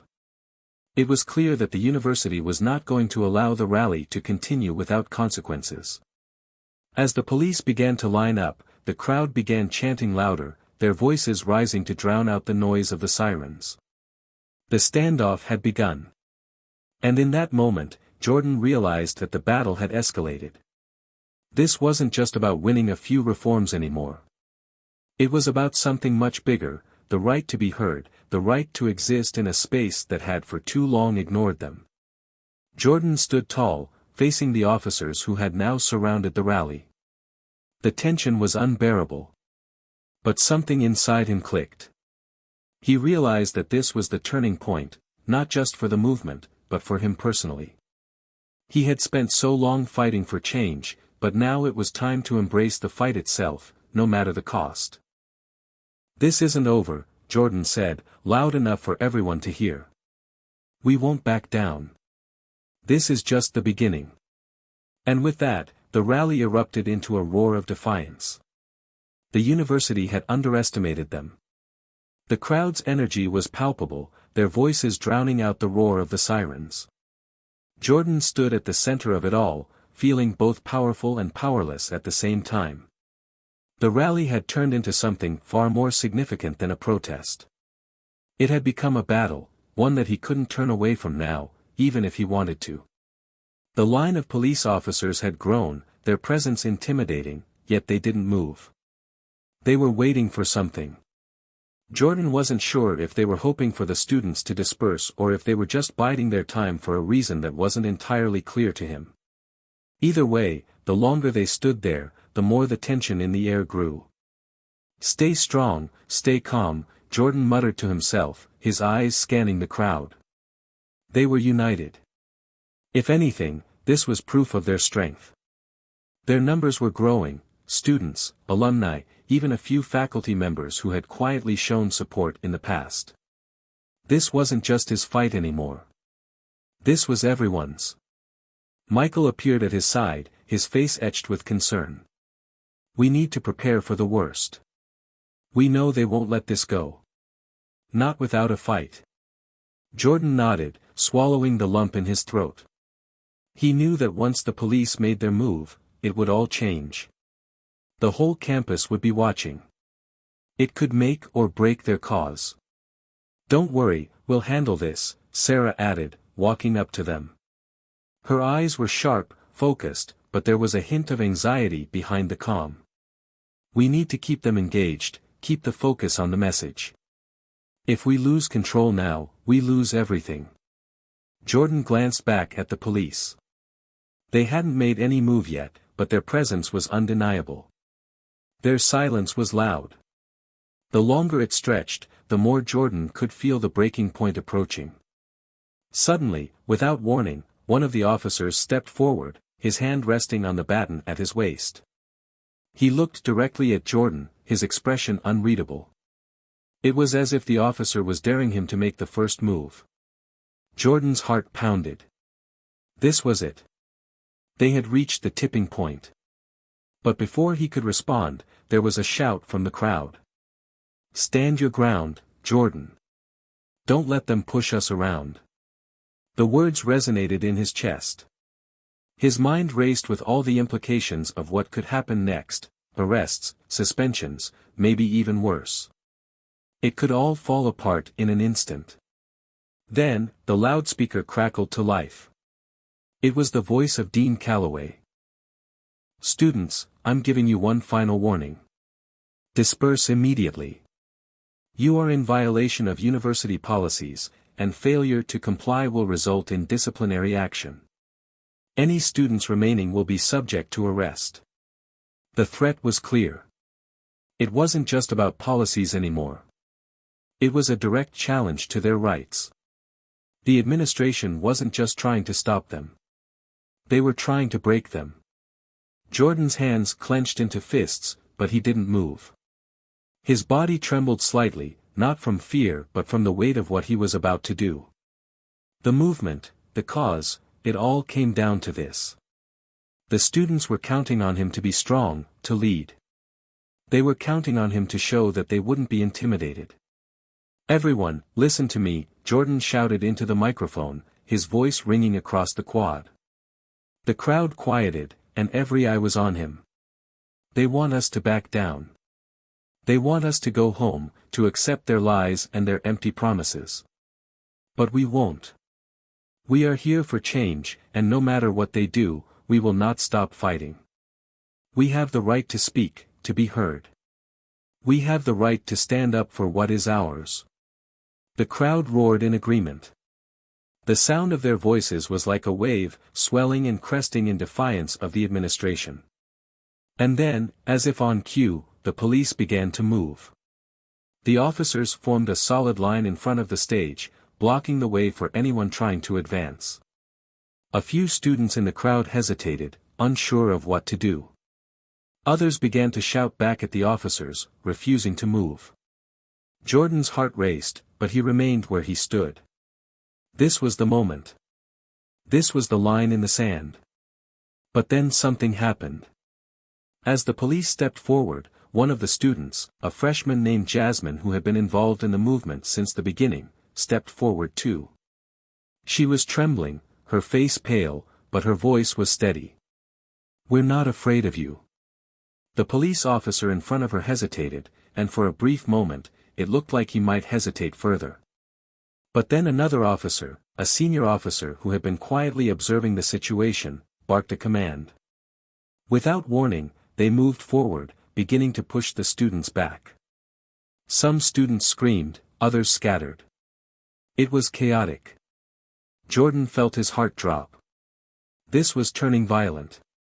"Get back," one of the officers shouted, shoving a student aside. The chaos escalated in an instant. Students were yelling, some crying, others holding firm. Jordan's pulse quickened as he watched the scene unfold. This wasn't what he had imagined. The peace and resolve that had marked their movement were now being overshadowed by the brute force of the administration. He moved quickly, shouting to Michael and Sarah. "We need to stay together. Get them back. We won't let this turn into a disaster."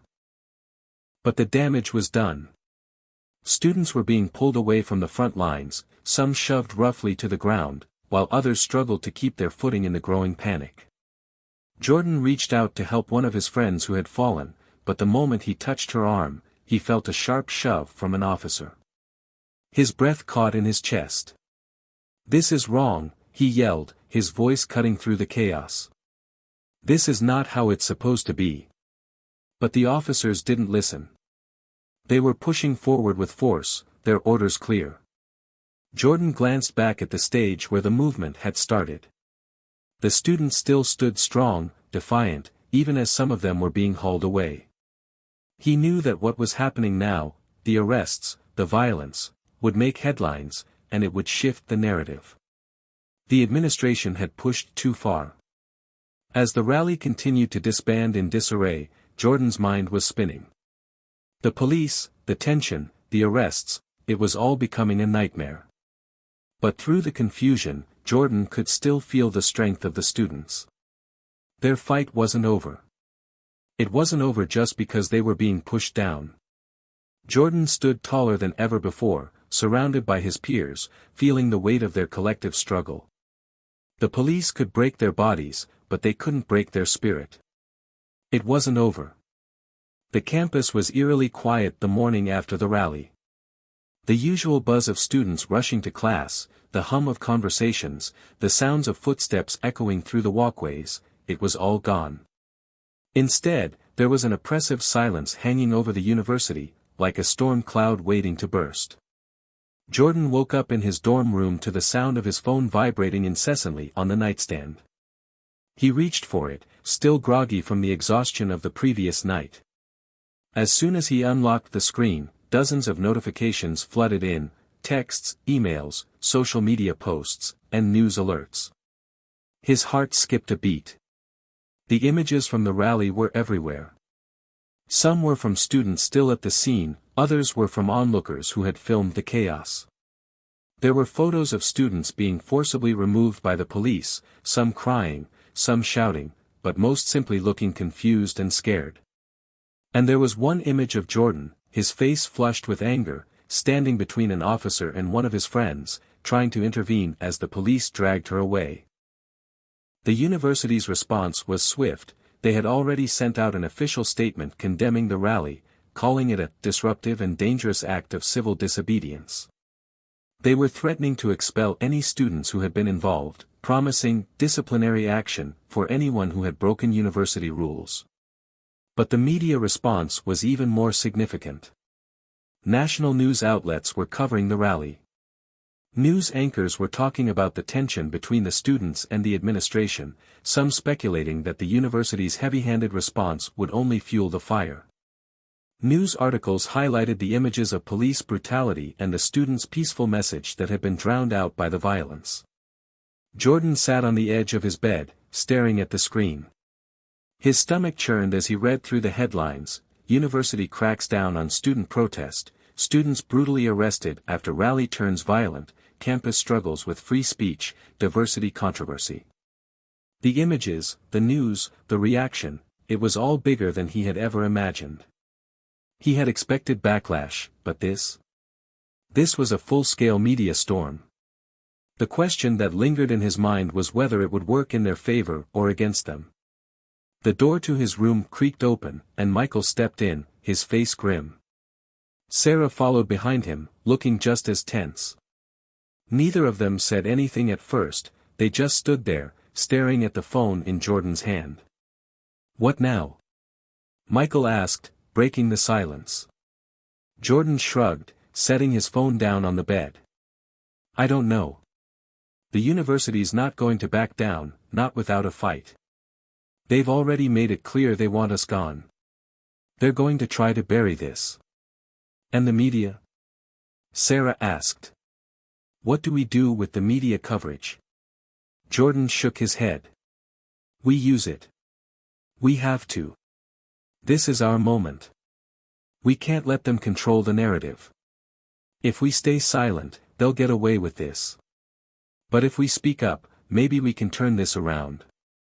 The sound of footsteps outside his dorm room interrupted their conversation. The door to the hallway opened and closed, and a familiar voice called from the other side. "Jordan. You in there?" It was Jasmine, the freshman who had stood up to the officers during the rally. She'd been one of the first students to get pulled away by the police, but she had managed to escape the worst of the situation. Jordan jumped up to open the door. She was visibly shaken, her clothes disheveled, but she had a fire in her eyes that Jordan immediately recognized.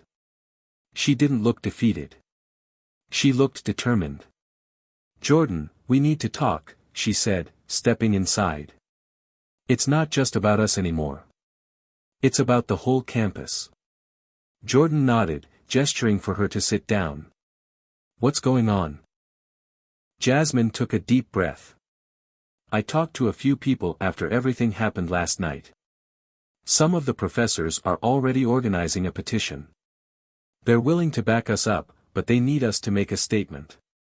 If we can get the professors on our side, we can force the administration to listen." Michael looked at Jordan, his expression thoughtful. "It's a good idea, but it's risky. The administration is already making threats. Getting the faculty involved might make them target the professors too." "I don't care," Jasmine said, her voice firm. "We have to do something. If we don't make a stand now, we'll lose. We need more than just students. We need everyone, alumni, faculty, even the public. We need to make the university realize they can't just brush us aside. Jordan took a long look at her, feeling the weight of what she was saying. Jasmine was right. This was about more than just a protest now. It was about creating change, about forcing the university to confront their lies, their apathy, and their refusal to acknowledge real diversity. We'll do it, Jordan said finally, his voice unwavering. We'll make our stand. It's not just about us anymore. It's about everyone who's been silenced. The next few days were a whirlwind. Jordan, Michael, Sarah, and Jasmine worked tirelessly to organize support. They reached out to alumni, faculty members, and students who had been at the rally or had been affected by the university's lack of real action on diversity. The petition Jasmine had mentioned gained momentum quickly, and soon it was spreading across social media, circulating through every department on campus. But it wasn't just the petition that took off. The media coverage continued to grow, with news outlets from across the country picking up the story. Interviews with students, professors, and activists started to dominate the headlines. Jordan found himself in front of cameras, answering tough questions, trying to make sense of what had happened and what would happen next. He was terrified. But he wasn't going to back down. "Do you think this will change anything?" one reporter asked him during an interview. Jordan's response was clear, though his hands shook slightly. "I don't know. But if we don't fight for this now, we'll never get the chance again." It was several weeks before they heard back from the administration. By then, the petition had over 10,000 signatures. Faculty members had openly sided with the students, and some even threatened to resign if the university didn't address the issue. Finally, the university issued a statement. They didn't apologize. They didn't admit to any wrongdoing. But they did promise to reevaluate their diversity initiatives and open a dialogue with students and faculty. It wasn't a victory, not yet, but it was progress. The final battle was over, but the war was just beginning. Jordan, Michael, Sarah, and Jasmine sat in the student center, watching the university's announcement on TV. They had won a small battle, but they knew they had a long road ahead.